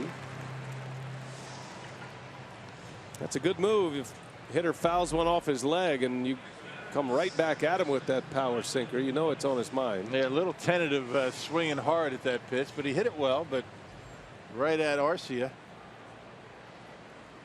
It's always been an issue for Martinez throwing strikes, and he's done a good job of that. He's got a good arm, you know, the two-seamer, the slider, and has been able to find the strike zone for the most part this year. It'll be Brandon Phillips with 1 away. He is 2 for 2 at the plate tonight. 2 hits into right center. Got a sharply hit single in the second, and then had a little flare in the right center in the fourth. Little contrast in styles for Brewers pitching tonight. You got Davies throwing about 91 miles an hour. Martinez just threw that one at 97. It's been his best fastball yet. Slings that one in as well, and it's got so much movement on it.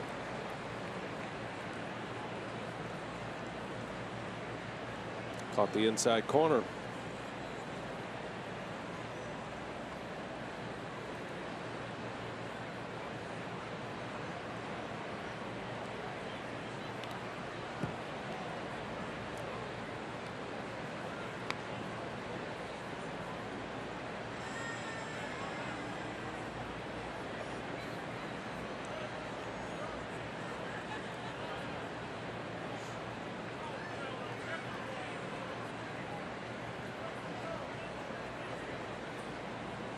Two balls and a strike on Brandon Phillips. Now 3-1, way inside.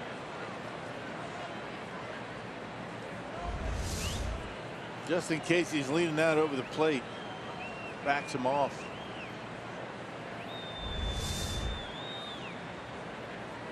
Somewhat of a dramatic move by Phillips. Had a little extra on it. A knack for the dramatic.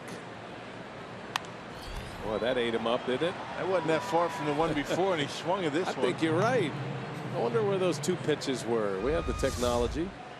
That was up and in there too. Yeah, not as much, but very close. Pitch number 4 was the one that brushed him back. Pitch number 5, he fouls off. Neither one of them very close to the zone. 3-2 now. 1 away in the inning.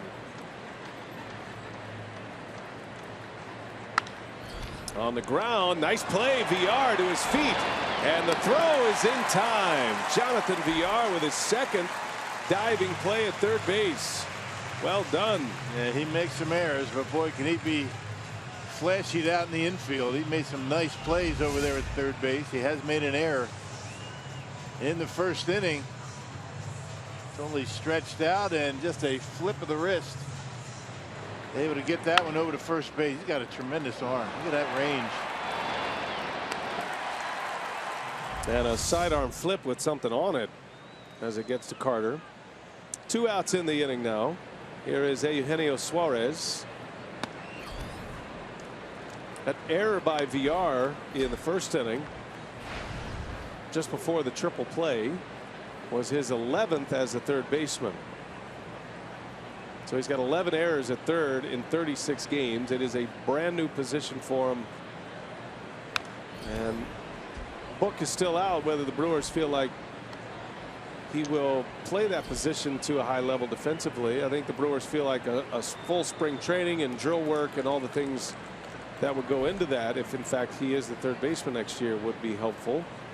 But that's a decision because you have interchangeable parts in Hernan Perez and Jonathan Villar. Both can play short and third, and both are shortstops. So that'll be interesting to see what happens next year. Nice to have those options if you're the Brewers organization, but hey, you never know what they're going to do in the offseason. They might pick up somebody. They might get a third baseman, and then you have another series of issues to deal with. 1 ball, 2 strikes. Suarez into center field, a base hit. 2-out single. Hey, a reminder that Fox Sports Wisconsin is proud to partner with Girls on the Run Greater Milwaukee. It is to empower girls to be healthy and confident, and you can join us for the Girls on the Run Fall 5K Sunday, November 13th at Bayshore Town Center in Glendale. To register, visit foxsportswisconsin.com. Click on the upcoming events tab. You going to be running in that one, Rock, the 5K? I will not. I'll be rooting them on in spirit, though.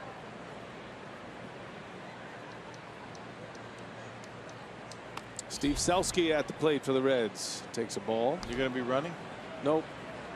I'll be rooting them on with you. I'm up for the 5K though at some point. Maybe a 10K. You're feeling really good. Good for you.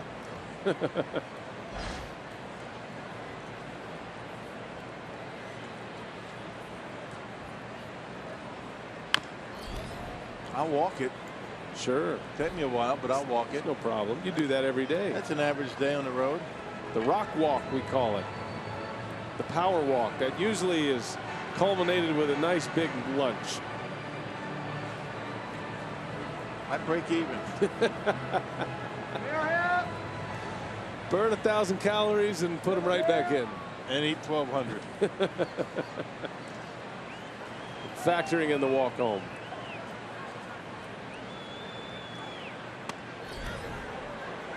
Did he go? He did not. Able to check his swing. 2 balls and a strike to Selski.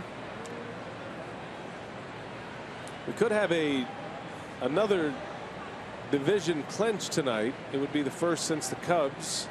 Cubs clinch early, but the Texas Rangers are knocking at the door. Texas magic number is 1 over the Astros. Astros are trailing 3-1 to the Angels right now in the 6th. Rangers are just underway against Oakland. In Oakland. Ground ball to third. VR will go to second and out. Brewers unable to connect on that one. That has got to be an out, and I'm not sure what happened there. A throw might have been off a little bit, but it looked like Scooter a little nonchalant, assuming a good throw at second base. That's the kind of thing that will drive a manager crazy. Well, flat-footed. VR, throws it pretty much straight up. And then on that angle, you really can't tell how far off the mark it was, but you're right. I mean, he even had time, did Scooter, to go off the bag, catch it, and then re-tag the base. It's the wrong foot there. Just assuming a good throw, you cannot do that.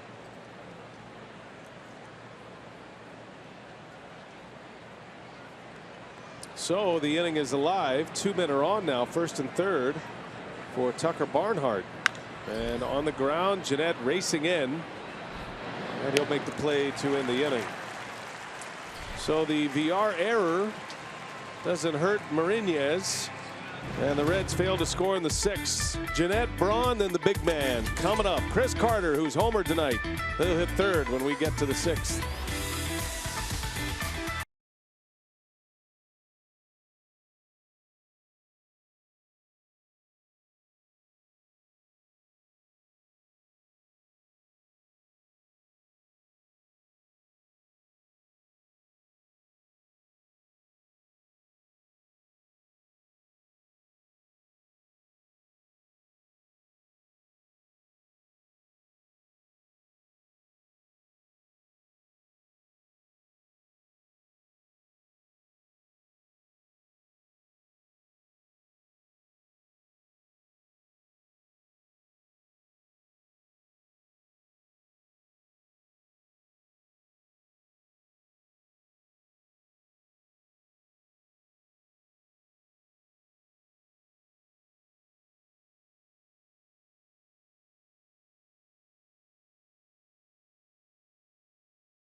half of the 6th inning, and tonight's time of the game winner, JR's Bar and Grill in Big Falls. If they call the Brewers by 8 o'clock tomorrow morning, they get 40 tickets to an April or May 2017 Brewers home game. This offer courtesy of the Tavern League of Wisconsin and Miller Lite. You know where Big Falls is?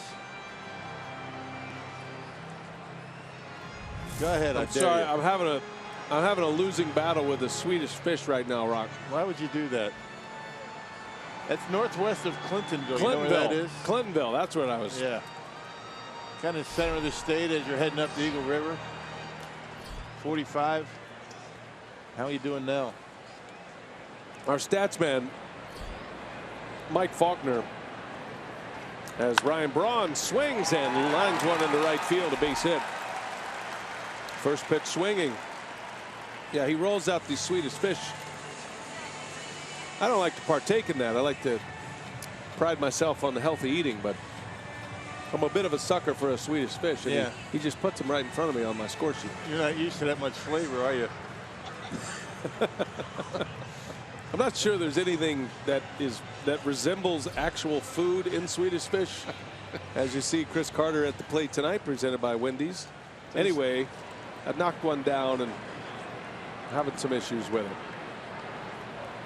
It's stuck in my teeth. It's bad form for a play-by-play guy to go that deep into the commercial break before you throw down the Swedish Fish. You could have waited. I know, but it was just sitting right there. That's my point. Come on, Mike.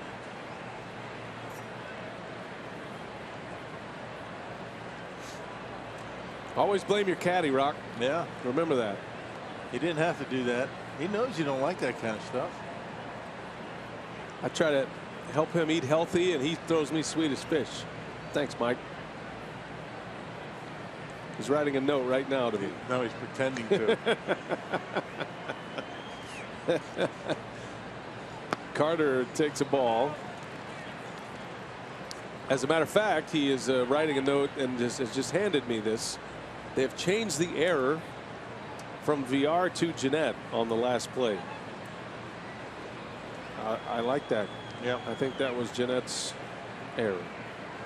Not a perfect throw, but it wasn't bad enough to result in an error. Well, if you're anticipating a bad throw and you're not figuring it's going to be right at you, I mean, you make that play. So it didn't hurt the Brewers. No runs came in.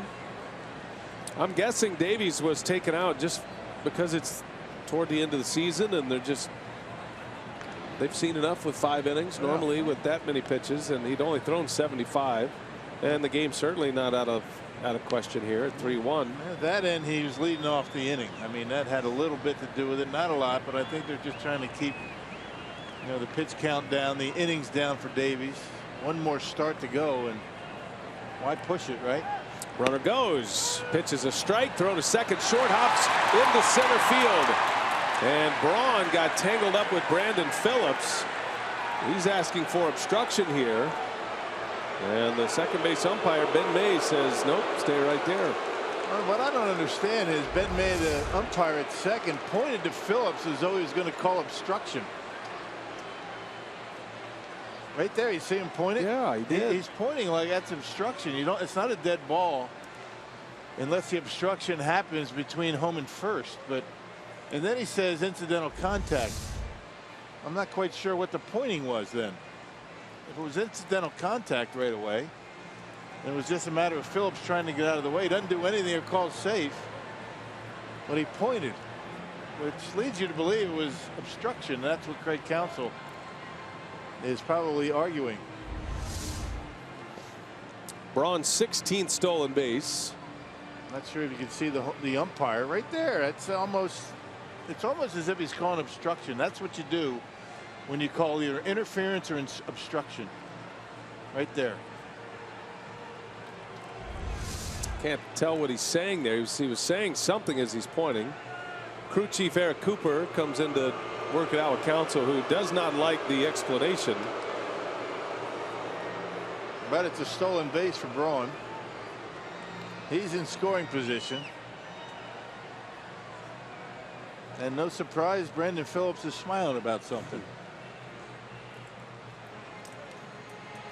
So Chris Carter is in a 2-2 count now with Braun at second.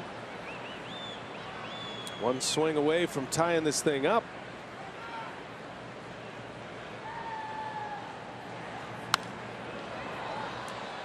Carter tops the Brewers home run leaderboard. He's at 2 in the last 2 games, has 38 now. He's 1 off the National League lead. Nolan Arenado of the Rockies with 39. Colorado is in Los Angeles tonight. 2-2. Braun at second. Bounces in, skips away. Braun to third base.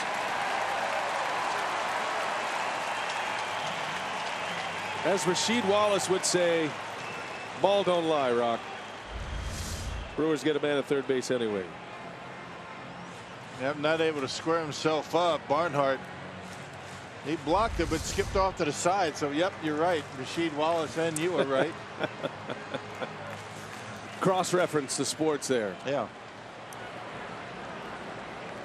So Braun at third, nobody out. 3-2 pitch on the ground. Braun's coming home. Throw goes to first. So out at first, but the run scores. And it's 3-2 now. Yeah, good job by the Brewers noticing or recognizing that the Reds are playing back behind the bag. Anything on the ground, you're scoring.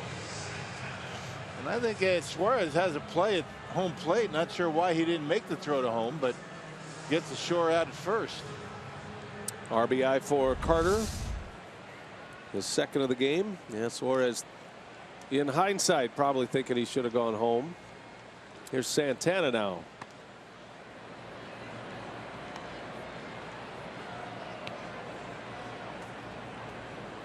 Santana with a hit tonight.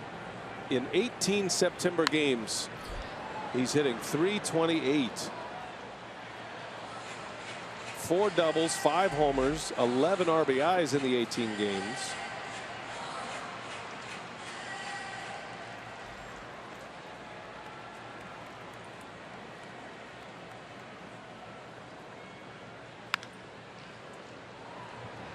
Quick hands on the inside corner. He's got good power to the opposite field. And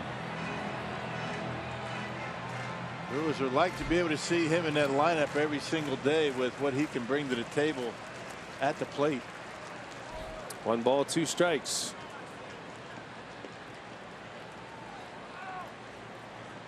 And time is asked for and granted.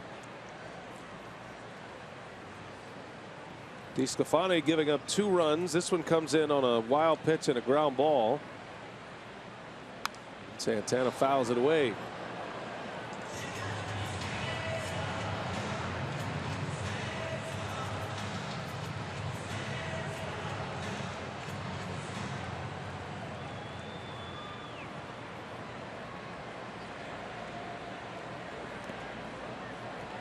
Two and 2 on Domingo Santana. Part of that big trade, the 6-player trade with the Astros last season. The Gomez deal. Santana muscles one in the right. Coming in is Selski. And the second out of the inning. Hey, join the Brewers on Sunday as they host the first give back game at Miller Park. Ticket proceeds from the Brewers' final home game this year will go directly to 4 local charities. To learn how you can get involved, visit brewers.com/giveback.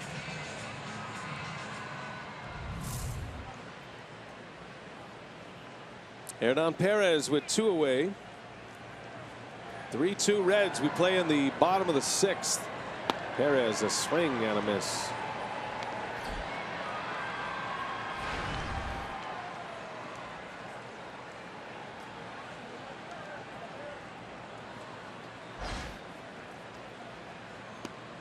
DeSclafani, since the All-Star break, has made 11 starts. He's been pitching well for the Reds.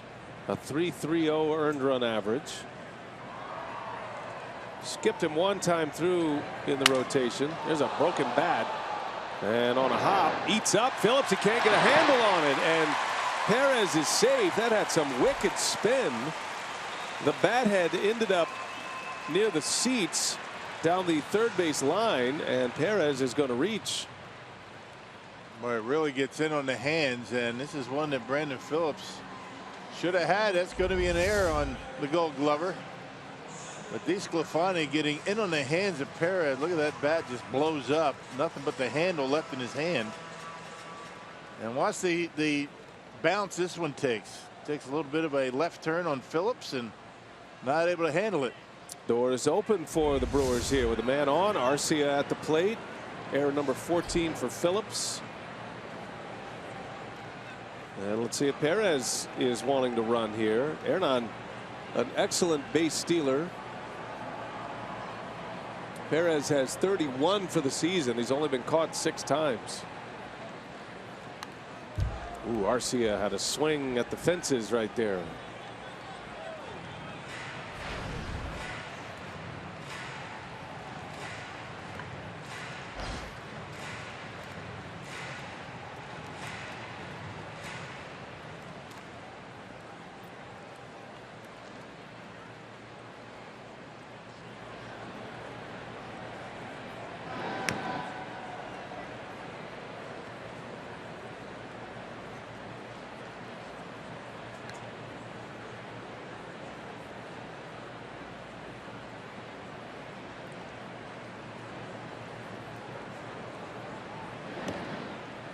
Arcia, native of Venezuela, typically plays in the Venezuelan Winter League. His team is Caribes, and that's when many felt he had arrived, because he held his own in the Venezuelan Winter League. Last year hit over 300 in winter ball.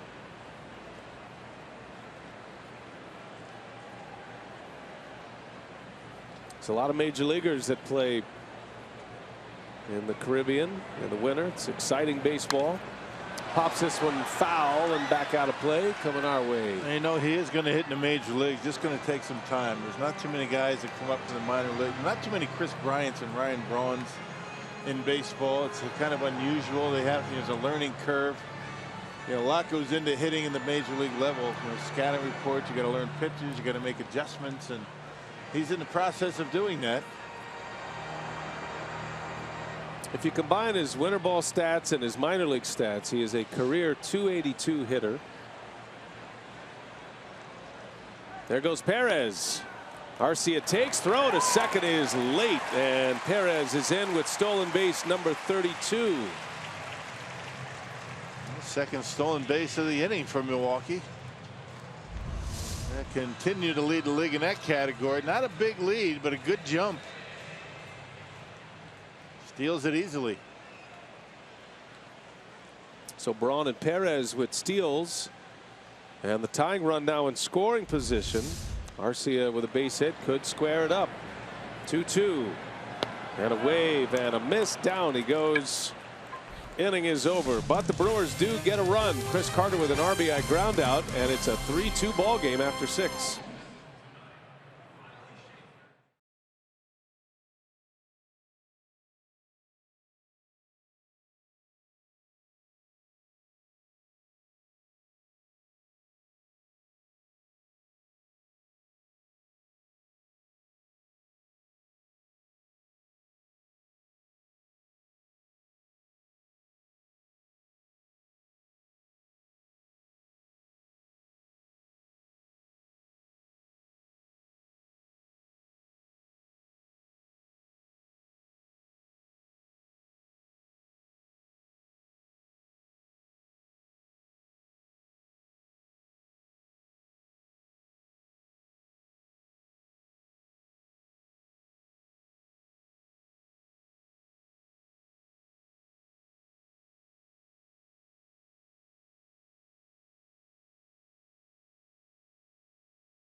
Milwaukee Brewers baseball on Fox Sports Wisconsin is brought to you by Miller Lite, the original light Pilsner.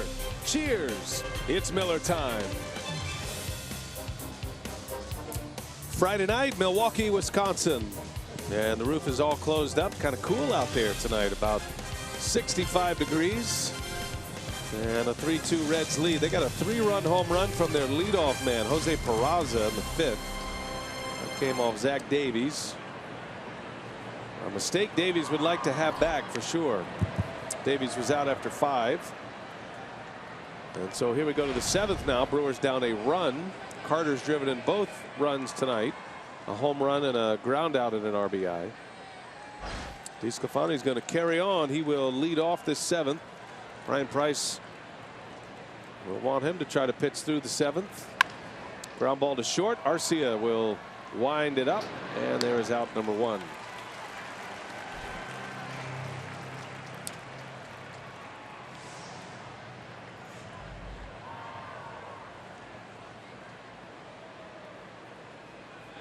And now back to the top of the order in Peraza. This kid's been great for the Reds. He's maintained a high batting average. And he showed a little pop. He's had hit 2 homers up to this point in the big leagues and a 3-run home run. Bit of a surprise run producer for the Reds. Put the Reds on top with that one swing. Another young kid doing a pretty good job at the major league level. They've used Peraza in the outfield. He's at short tonight. It's kind of the what's been going on with a lot of these young players in the big leagues. They move them around.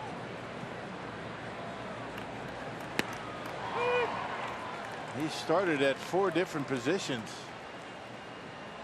2 in the outfield, 2 in the infield, second base, shortstop, center field, and left. Most of his starts at short. He was part of that 3-team deal. That the big piece in that was Todd Frazier. And Peraza strikes out, so Marinez keeps that fastball humming, and down he goes. Out number 2. Yeah, gets him on pretty similar location that he hit out of the ballpark against Zach Davies. Of course, the velocity a lot different. Blew that one right by him. 2 up, 2 down. Counsell's on his way out. And he's going to take the ball from Marinez with the left-hander Schebler coming up. So good work by Marinez. Picks up an inning in 2/3. No runs tonight.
Our game summary. The Brewers turned a triple play tonight. First inning with 2 runners on the move. Carter snagged the line drive from Votto through the second for the triple play. And then Carter hits a home run in the second to put the Brewers on the board.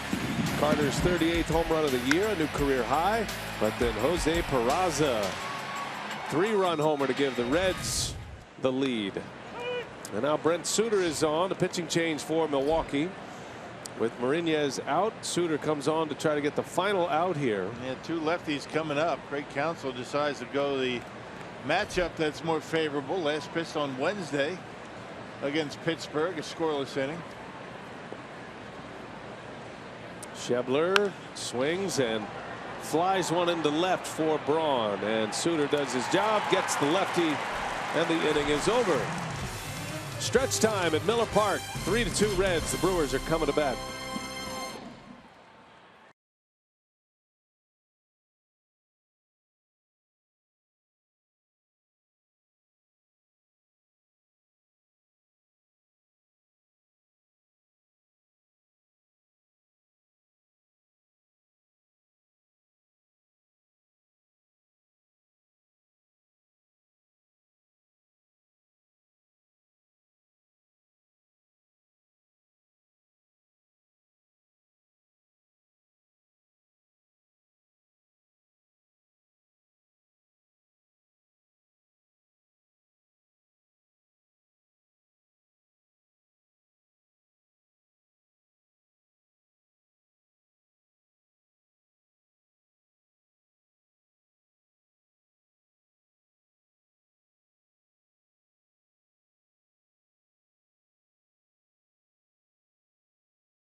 The Reds 3-2, and before the game today, one of the topics that came up with Craig Counsell was today it was 5 years ago that the Brewers clinched the NL Central in 2011, and so Craig Counsell was asked about his memories of that team, and he said that the 2008 season he felt was actually more memorable. He said he remembers that season more vividly, the wild card push and all of the drama that ensued. Ryan Braun's clinching home run. Of course, Braun had a big role in that 2011 title as well, and he made a joke. He said, of course, that's what you want to get back to, that 2008, 2011 postseason runs. And he says when you have the celebration and you want to keep them going, he said you don't necessarily remember the first one, but you just want to get back to that point. So it was a kind of a trip down memory lane for Craig Counsell and those playoff runs. Well, he has a lot of great memories, and if these players want to know what it's like to be a champion, they look no further than their skipper, because he has been a part of some major victories in the big leagues. And of course, he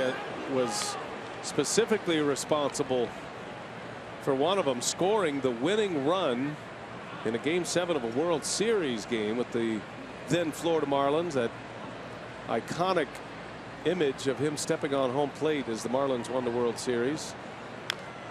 And even though he scored that run, Renteria had the base hit, Edgar Renteria. Fans of the Marlins or fans of Craig Counsell might remember it was Counsell's sacrifice fly that forced extra innings in that game off Jose Mesa. I agree with him about 2008. I mean, how fun that was, that final day here at Miller Park.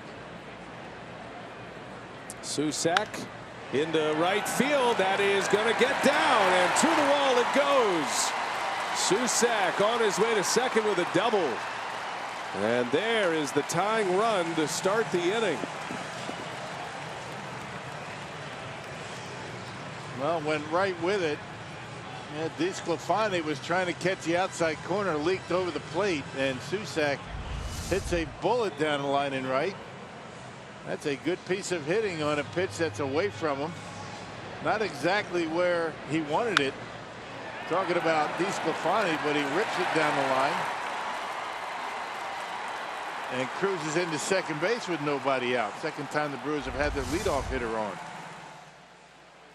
Well, and we will have a first at bat for the Brewers for Josmil Pinto with Susac at second. Got a scouting report coming up here for the Reds. A quick trip to the mound. Mac Jenkins, the Reds pitching coach.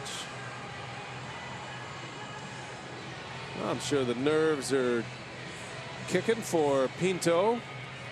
He got a little big league time. He actually played a lot 2 years ago with the Twins. Came up with the Twins in 2013 and then was in the big leagues for 57 games in 2014. Yeah, saw a little bit of him in spring training. Looked pretty good. Pinto spent the year at Colorado Springs. And a chance to swing the bat in the big leagues again. Bit of an emergency call up for him. The Brewers were not only 2 injured players down, and Neuenhuis and Keon Broxton, but then 2 players went out on paternity leave. Manny Pena and Ryan Braun. So Pinto was called up. He'd been sitting at home. And he's got a chance. Got a flyer in the big leagues. A lifeline. Been a long time since he's had an at bat anywhere, for that matter. Maybe a simulated game on the road, but this is no simulated game tonight. Last official game in AAA was September 5th.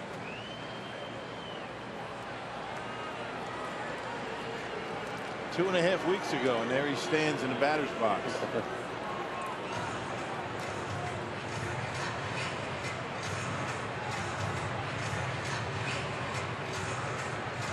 Great opportunity for him. He's 27 years of age. He's from Venezuela. His last at bat in the major leagues, September 28 of 2014. So coming almost 2 years to the day between big league at bats.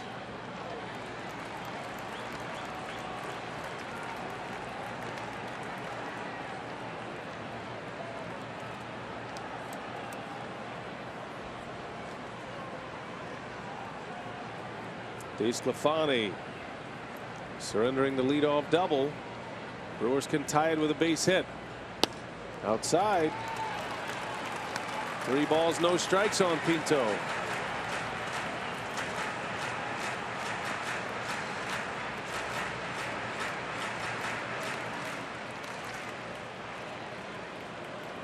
Susak at second base.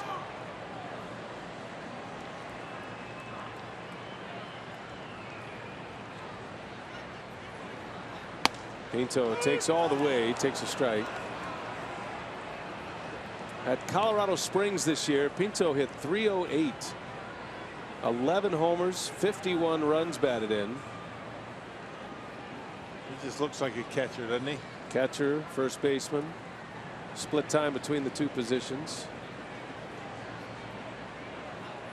And he takes ball 4. So his trip back to the big leagues is a productive at bat. It might be the end of the line for DeSclafani. A couple of men on. Top of the order coming up. A couple of relievers getting loose down in that bullpen.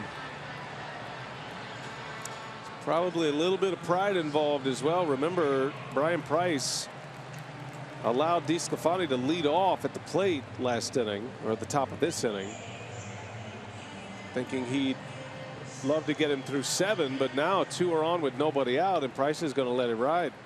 Top of the order, here is VR. 4th trip against DeSclafani for the Brewer leadoff hitter.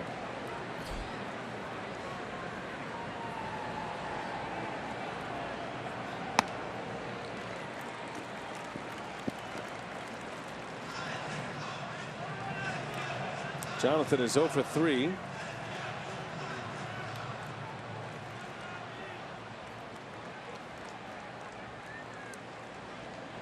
Susak and Pinto on the bases. A couple of catchers running for the Brewers. I'm kind of surprised he's not up there to bunt. Maybe drop down a bunt. Maybe even a drag bunt for a base hit to advance the runners.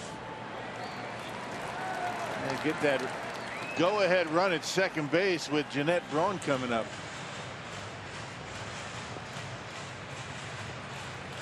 Or he could hit one into the bleachers in right field. If you want to go old school Earl Weaver ball. Yeah, waiting for the 3-pointer. Forget the bunt. 2-0 the count. And VR takes a ball. It's 3-0. So suddenly DeSclafani has lost it a little bit.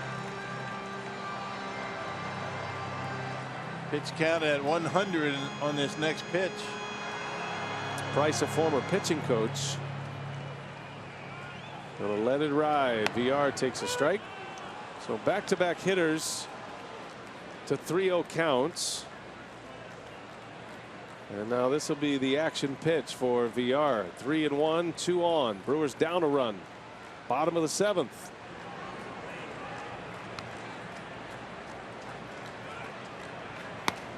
That's a strike. VR thought he had ball 4. Well, it was the same pitch. It was called a ball to Joey Votto early in the game. Exactly the same spot. But it's a strike. It should be called a strike. It wasn't for Votto.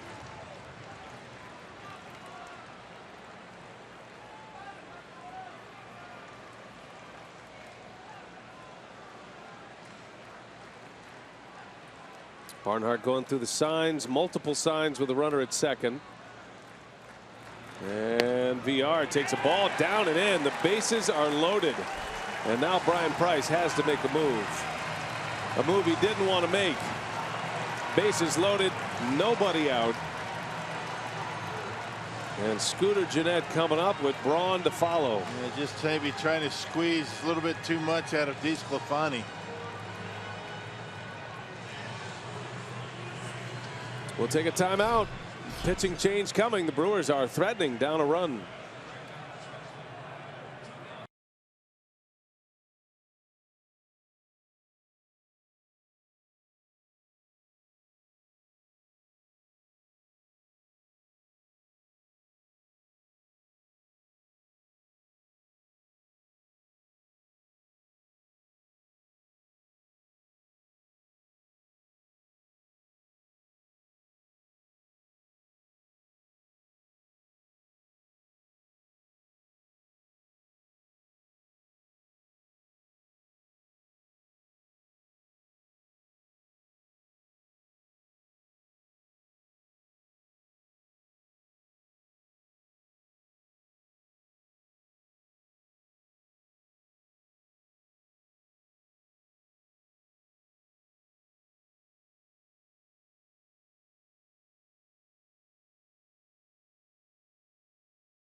Tony Cingrani, and he is coming out of the bullpen here, Rock, in this 7th inning. And you want to talk about a struggling bullpen. This gives you a little bit of understanding why Brian Price was hesitant to pull DeSclafani.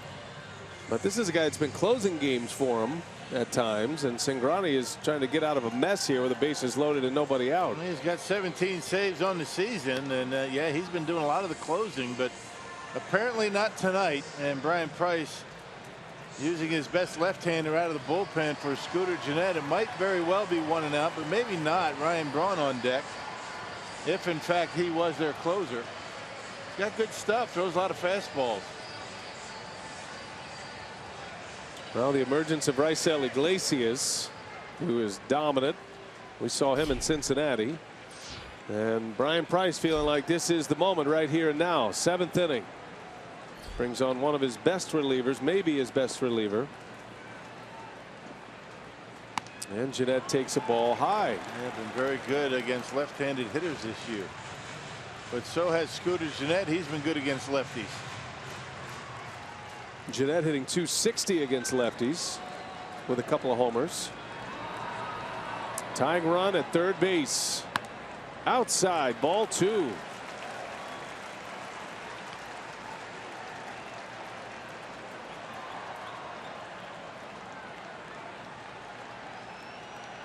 Scooter's been terrific in bases loaded situations throughout his career. But there haven't been many at-bats against lefties in his career. And now he's got the count at 3-0. And with Braun coming up next, you figure he would take this next pitch. And it's ball 4. He walks in the tying run. RBI the easy way for Scooter Gennett. 3-3 game. Leadoff double followed by 3 walks, and Anthony DeSclafani sitting here thinking, now I can't get a win. I might end up with a loss. And here comes Brian Price once again. And indeed 1 and out for Cingrani. 4-pitch walk. And Price goes back to the matchup with Braun coming up. How about that?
Quickly, a 4-pitch walk to bring in the tying run. Cingrani has been lifted for a new pitcher, Blake Wood, with the bases loaded, nobody out, and Ryan Braun coming up. And you can see right-handers have actually hit him better than lefties. A .283 batting average against right-handed hitters, and that's all he's got coming up, starting with Ryan Braun. .406 the earned run average for Wood. Hard thrower, fastball, slider. Well, Ryan Braun, most home runs versus any opponent. The Reds are at the top of his list. 35 career homers against the Cincinnati Reds. And wouldn't he love to hit one here? Full of Brewers. Braun against Wood. 2 hits in 4 at-bats career. He does have a double against him. Brewers just tied it. Gennett walks with the bases loaded.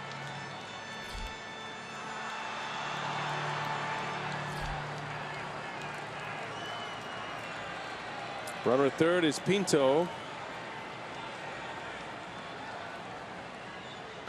In the dirt. 5 consecutive balls by the Cincinnati Reds relievers. Only 3 walks already. Down in the count to Ryan.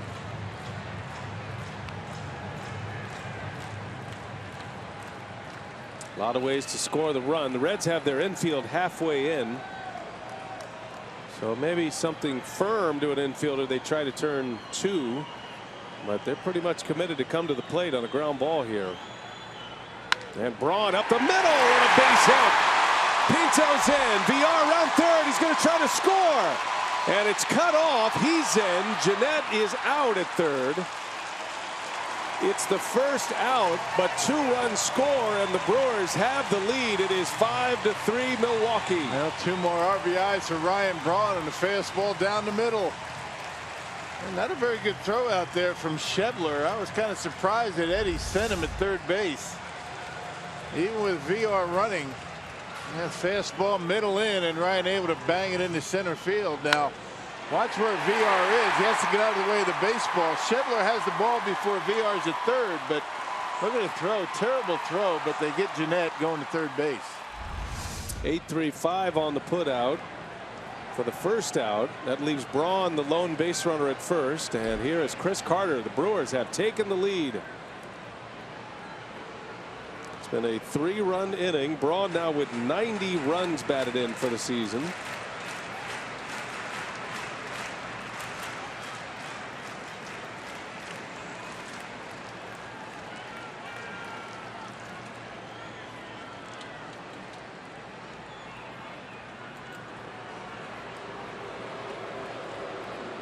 Carter and Braun in a good battle for the RBI lead for the ball club, each with 90. And both with each of them with 2 tonight. Carter homered in the 2nd, drove in a run on a ground out in the 6th. And a broken bat right to Phillips. Braun's off the bag, and it's a double play to end the inning. So the inning ends, but Braun delivers with 2 RBIs, and the Brewers have a 5-3 lead. 8th inning coming up.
Lead with 3 in the bottom of the 7th inning, and now we go to the 8th, and Milwaukee on top, and now Craig Counsell can get into his late inning relievers, and first up in a setup role is Corey Knebel.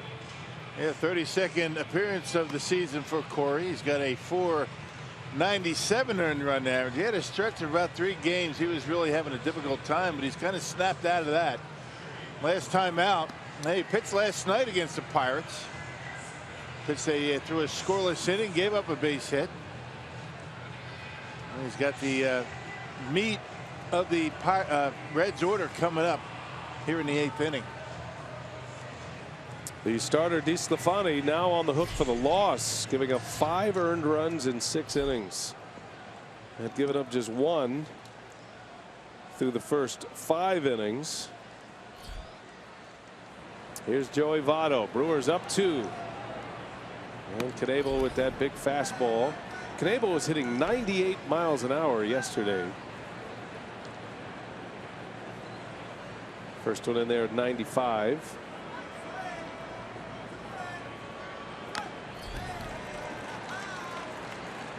Cranks it up another notch. 1 ball, 1 strike. They got it right by Votto. That's exactly where he likes it, down and in.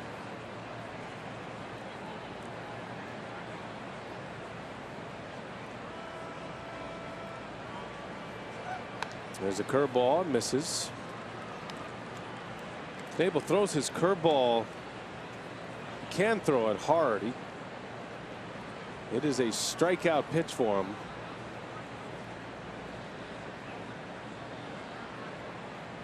Two and 1 to count.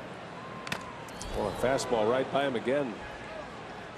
Yeah, that curveball is the big difference maker for Corey. When he's able to throw that for strikes, keep it down in the strike zone. It's tough to hit him. That got everybody. Everybody but Votto. The double bonus.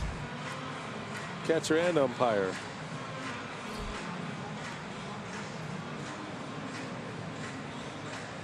Knebel, hard-throwing Texan.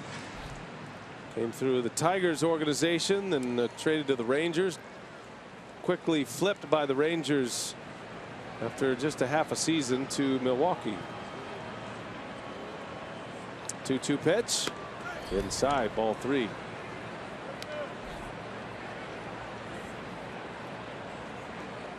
Trying to work him inside. The only pitch that he missed away was a curveball. So fastball's in. Susac wants a fastball again. 3-2. And Votto spoils it foul. You notice this time around there is no shift on for Votto. The Brewers had one infielder on the left side last time, and he purposefully went up there and slapped one to the opposite field and got a base hit. Pretty much straight away. Jeanette is into the grass.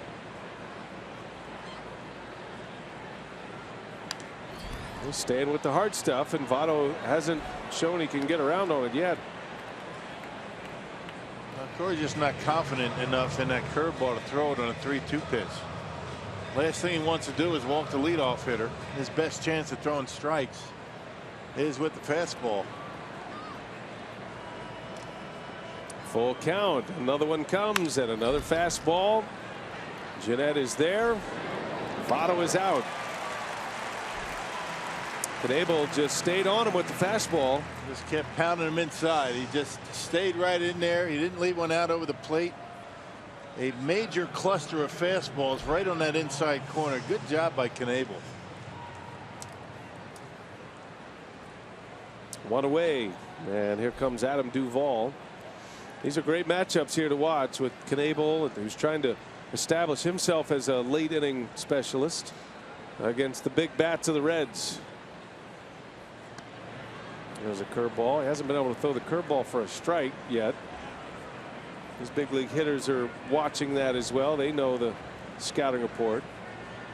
And it's one thing to know a fastball's coming or expect one, and then to have to deal with 97, 98 miles an hour like that one. And if you're not throwing it for strikes, these guys are going to pretend like you don't even have one. You have to prove that you're going to throw it for strikes for, you know, these major league hitters to even give it any consideration. They're just going to sit fastball.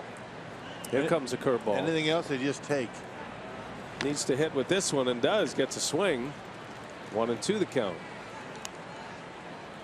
Because you have to start your swing up so early to get to the fastball, then you don't even have to be perfect with your curveball if you're Knebel. Right. Just got to get it close. But you want to keep it down in the strike zone. Yeah, Susac wants another one. 1-2. Curveball into center. Right at Perez for the out. Yeah, that one right down the middle. He hung it. Susac wanted it in the dirt.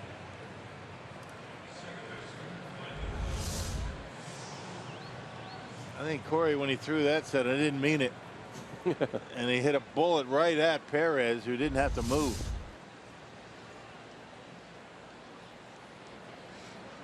Two outs. And here's Brandon Phillips. Brewers just took the lead. 3 runs in the 7th inning. Lead at 5-3. Look out over there. Shot one into the bat boys. Players are all very well protected with netting in the dugout. Bat boys have to sit out there exposed to the elements. Every man for himself over there.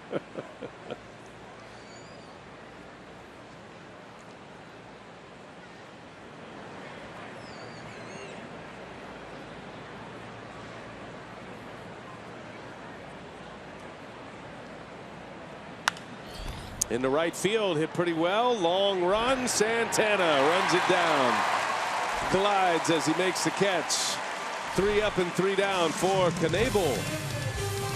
5-3 Brewers. We're going to the bottom of the 8th inning.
Rockies lead 5-3, bottom of the 8th inning, and the Brewers were able to get to the Reds bullpen.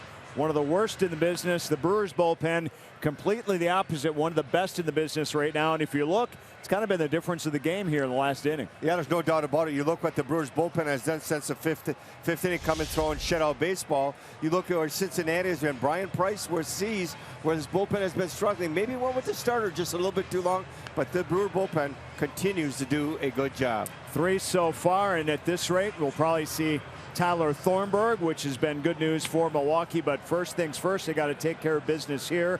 We've got Brewers Live postgame coming up on the way as well. We'll hear from Craig Counsell and the Brew crew as well. So stick around. We'll get you set for game 2 of this series. Brewers lead this one 5-3, guys. All right, thanks a lot. Craig and Davey, or Craig and Augie, I should say. We'll hear from them Brewers Live postgame. And there is Jumbo Diaz on the pitch. As we go to the bottom of the 8th inning, Santana will lead off. Hard throwing right-hander. Yep, third reliever used by Brian Price here tonight. Singrani Wood now Jumbo Diaz, 42nd appearance and a .332 earned run average. A strikeout pitcher. He's got good stuff. He can bring it in the upper 90s.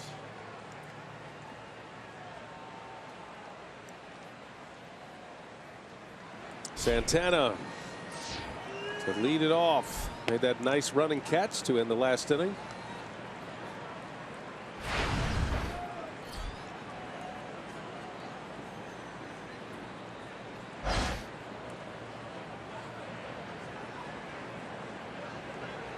And Domingo takes a ball high. 2-0 now.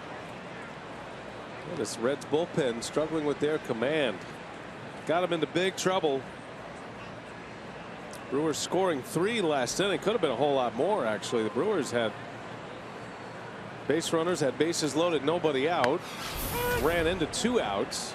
Of the 3 outs recorded last inning, 2 were on the base paths. And the big one was Scooter Gennett getting caught going to third base on that Braun base hit.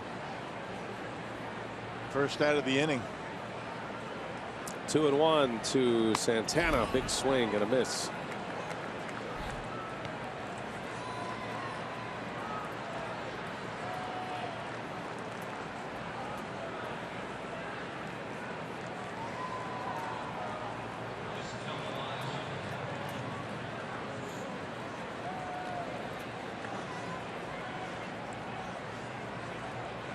Last 2 home games of the season, tomorrow and Sunday. Hope you'll make plans to come see us at Miller Park. Soak it up while you can. There's a called strike 3. Diaz hits the edge. 96-mile-an-hour fastball, and Santana's gone. Pitching matchup tomorrow in our Miller Lite What's on Tap. Dan Straley, who pitched a gem against the Brewers in Cincinnati. And it'll be Taylor Youngman, back from a whirlwind tour through the minor leagues, and he's had a few outings out of the bullpen. He's pitched well. He'll get a start tomorrow for Milwaukee. Yeah, looking forward to seeing Taylor. He's pitched well, as you mentioned, out of the bullpen, 2 scoreless innings. Got off to a very rough start this year and got sent down to the minor leagues, and see what he's got tomorrow. Hernan Perez with 1 away. 0 for 3 tonight is Perez.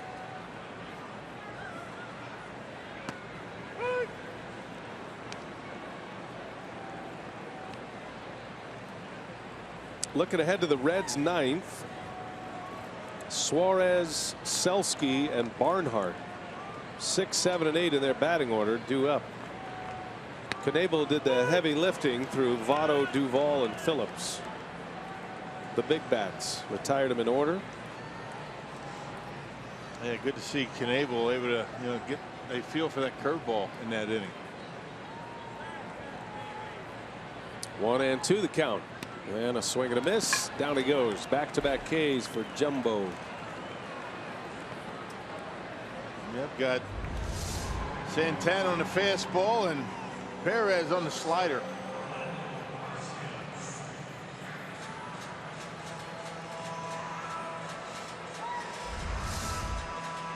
Here's Arcia now. Orlando up there with 2 outs. 0 for 2 with a walk today. Been steady as usual at short.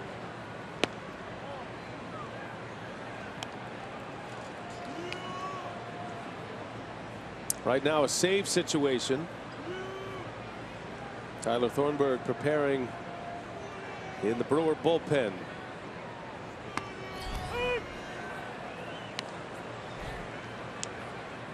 Has been as dominant as any closer in the game.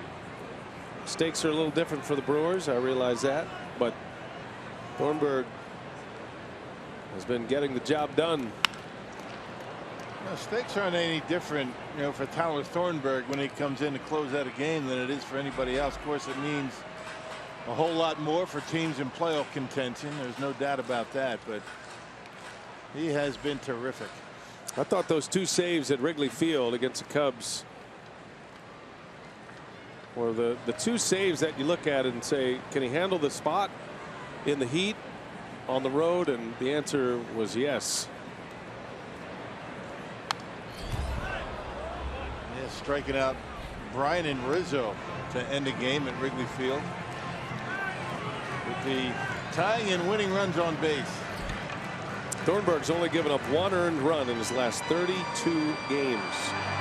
And a lot of those are multi-inning outings.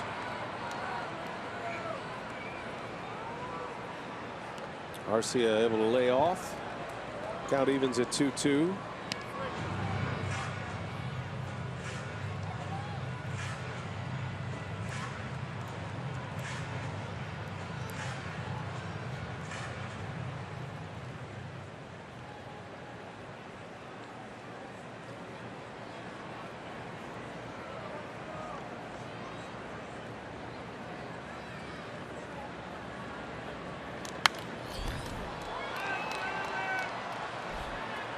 What a contrast in Arcia and Jumbo Diaz, right? That's why you love baseball. Players come in all shapes and sizes from all different countries. You could put 2 Arcias in Jumbo Diaz uniform.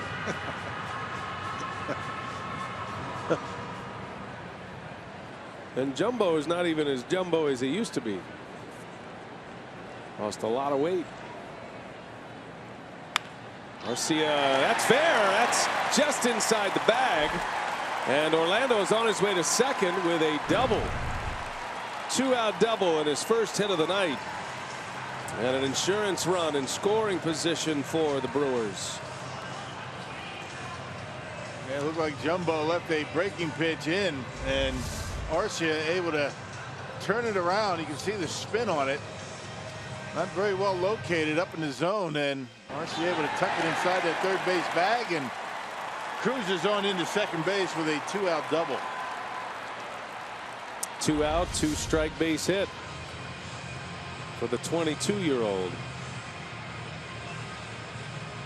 And that'll get Susac an at bat here in this 8th inning. Susac with a double to start the 7th. He got that big rally going. The 3-run 7th inning. Difference in the game right now. Brewers started the inning down 3-2. Finished the inning up 5-3. Key hit was a Ryan Braun 2 RBI single. Braun with 2 ribbies. Carter with 2 RBIs tonight. Each with 90 on the season now.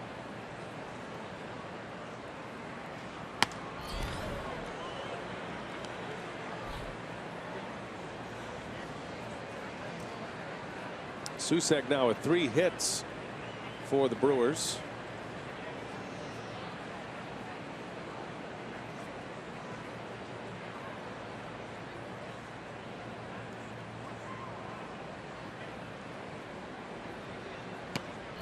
There's a strike, 1-2 the count.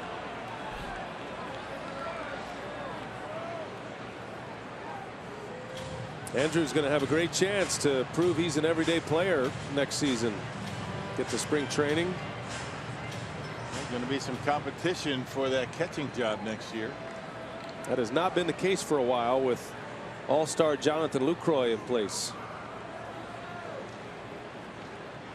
Yeah, Susac strikes out. The inning is over. The Brewers come up empty in the 8th, and now we are set up for the 9th. Tyler Thornburg, as dominant as he has been, will have a chance to keep it rolling.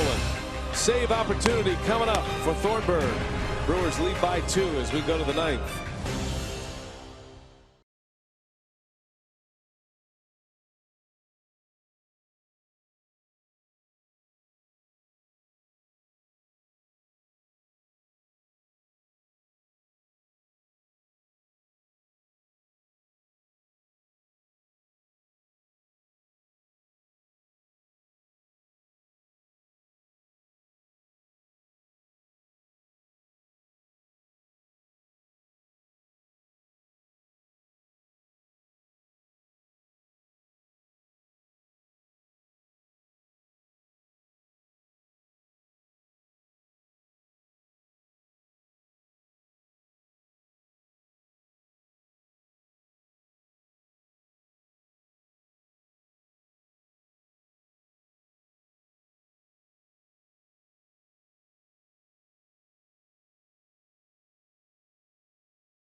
On Fox Sports Wisconsin, presented by Potawatomi Hotel and Casino.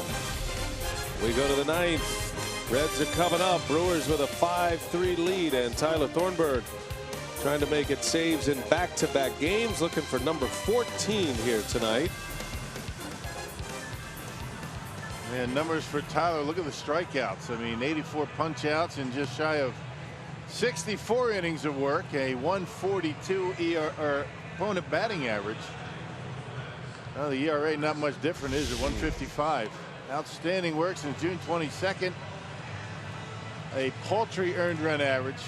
Look at the strikeouts, over 11 strikeouts per 9 innings. That earned run average, the lowest amongst relievers. Incredible stuff. Took over that closer's role when the Brewers traded Jeremy Jeffress to the Rangers. He'll have Eugenio Suarez to lead off. 2 right-handed batters to start the inning, Suarez and Selski. Thornburg has not allowed a hit to a right-handed batter since July 28th. Right-handers are 0 for their last 38, and you can break that up. Suarez with a base hit. Braun will play it off the wall. That'll be a double. And just like that, the tying run is coming up. First hit by a right-hander since Ricky Weeks had a hit off Thornburg in July against the Diamondbacks. It fell behind 1-0 and got a fastball up, and Suarez hits it hard into the gap out there. Well, you knew that wasn't going to last forever. Good job by Thornburg against right-handers, but Suarez breaks that string, and now the tying run comes to plate.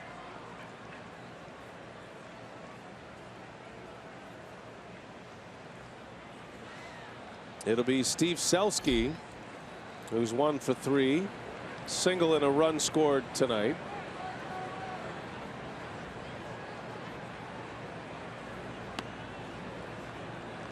Thornburg notched save number 12 last night against the Pirates. 3-1 Brewer win last night. And Thornburg saving a win yesterday for Chase Anderson, who improved to 9-11. 1-1 to count. Well, Chase has really pitched well as of late.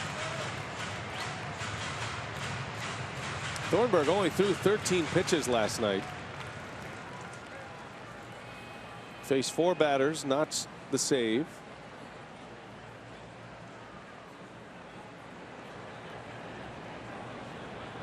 One and one in the air to right, playable as Santana eases back at the track. And the first out. Suarez will tag and go to third. That ball carried, didn't it? Looked like a routine fly to right, and it took Santana almost to the warning track. Just a little bit behind it. Didn't get full extension on it. Kept it in the ballpark. Santana's been busy tonight. So the first out of the inning. Tying run still at the plate for Cincinnati. Here is Tucker Barnhart, the Reds catcher.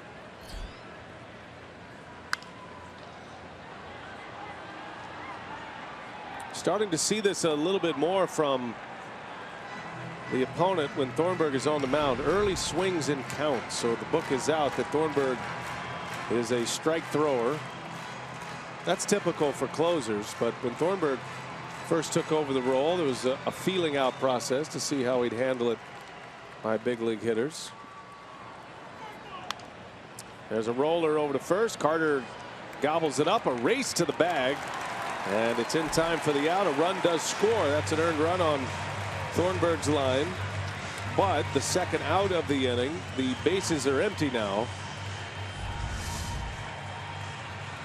First curveball of the night for Thornburg ends up as an out to first base. But the Reds inch closer, down by a run. And so 2 men are out and a 1-run lead, and here comes a former Brewer, Hernan Iribarren.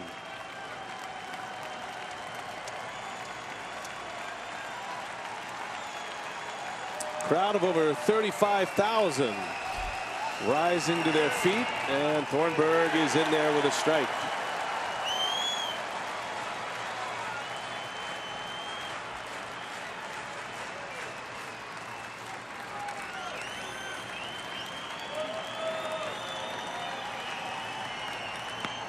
Fastball. Did he go? He did not. Checks his swing. Iribarren had a couple of years with the Brewers briefly. 2008, 2009. That looked like he checked his swing. And a swing and a miss. 1-2 now.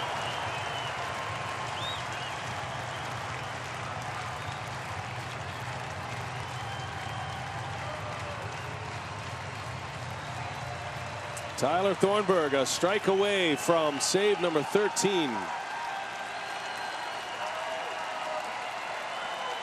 And Susac wants to talk it over with him. And maybe he wants the curveball. Shook off a couple of fastballs.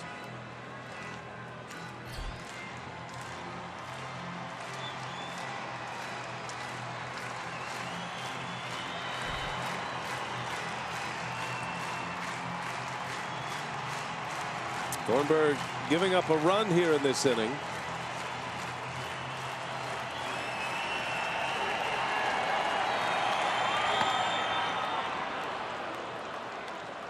That run is the first earned run allowed by Thornburg since July 28th. That same game against Arizona. 2-2 on the way, and a swing and a miss. He struck him out. And the Brewers win. Back-to-back wins for the Crew. Back-to-back saves for Tyler Thornburg. Makes a winner out of Brent Suter tonight. His second big league win. 5-4 Milwaukee. And they take the opener of this 3-game series. Chris Carter, a new career high for homers, popped his 38th in the second inning. And he has won off the National League lead. Good win tonight. Good ball game. A triple play tonight as well for Chris Carter. Time for Brewers Live. Craig will have all of that for you, plus interviews. Sophia's down in the clubhouse. Brewers Live starts now with Craig Kishon. Take it away, Craig. All right, B. Yeah, we're looking forward to it for sure. Only 2 home games left in 2016, and the Brewers celebrating tonight with a good win. 5-4 is the final. Craig Counsell, plenty of interviews on the way as well. Plus, we'll get you set for Saturday Fan Appreciation Night. Coming up next, Brewers Live postgame.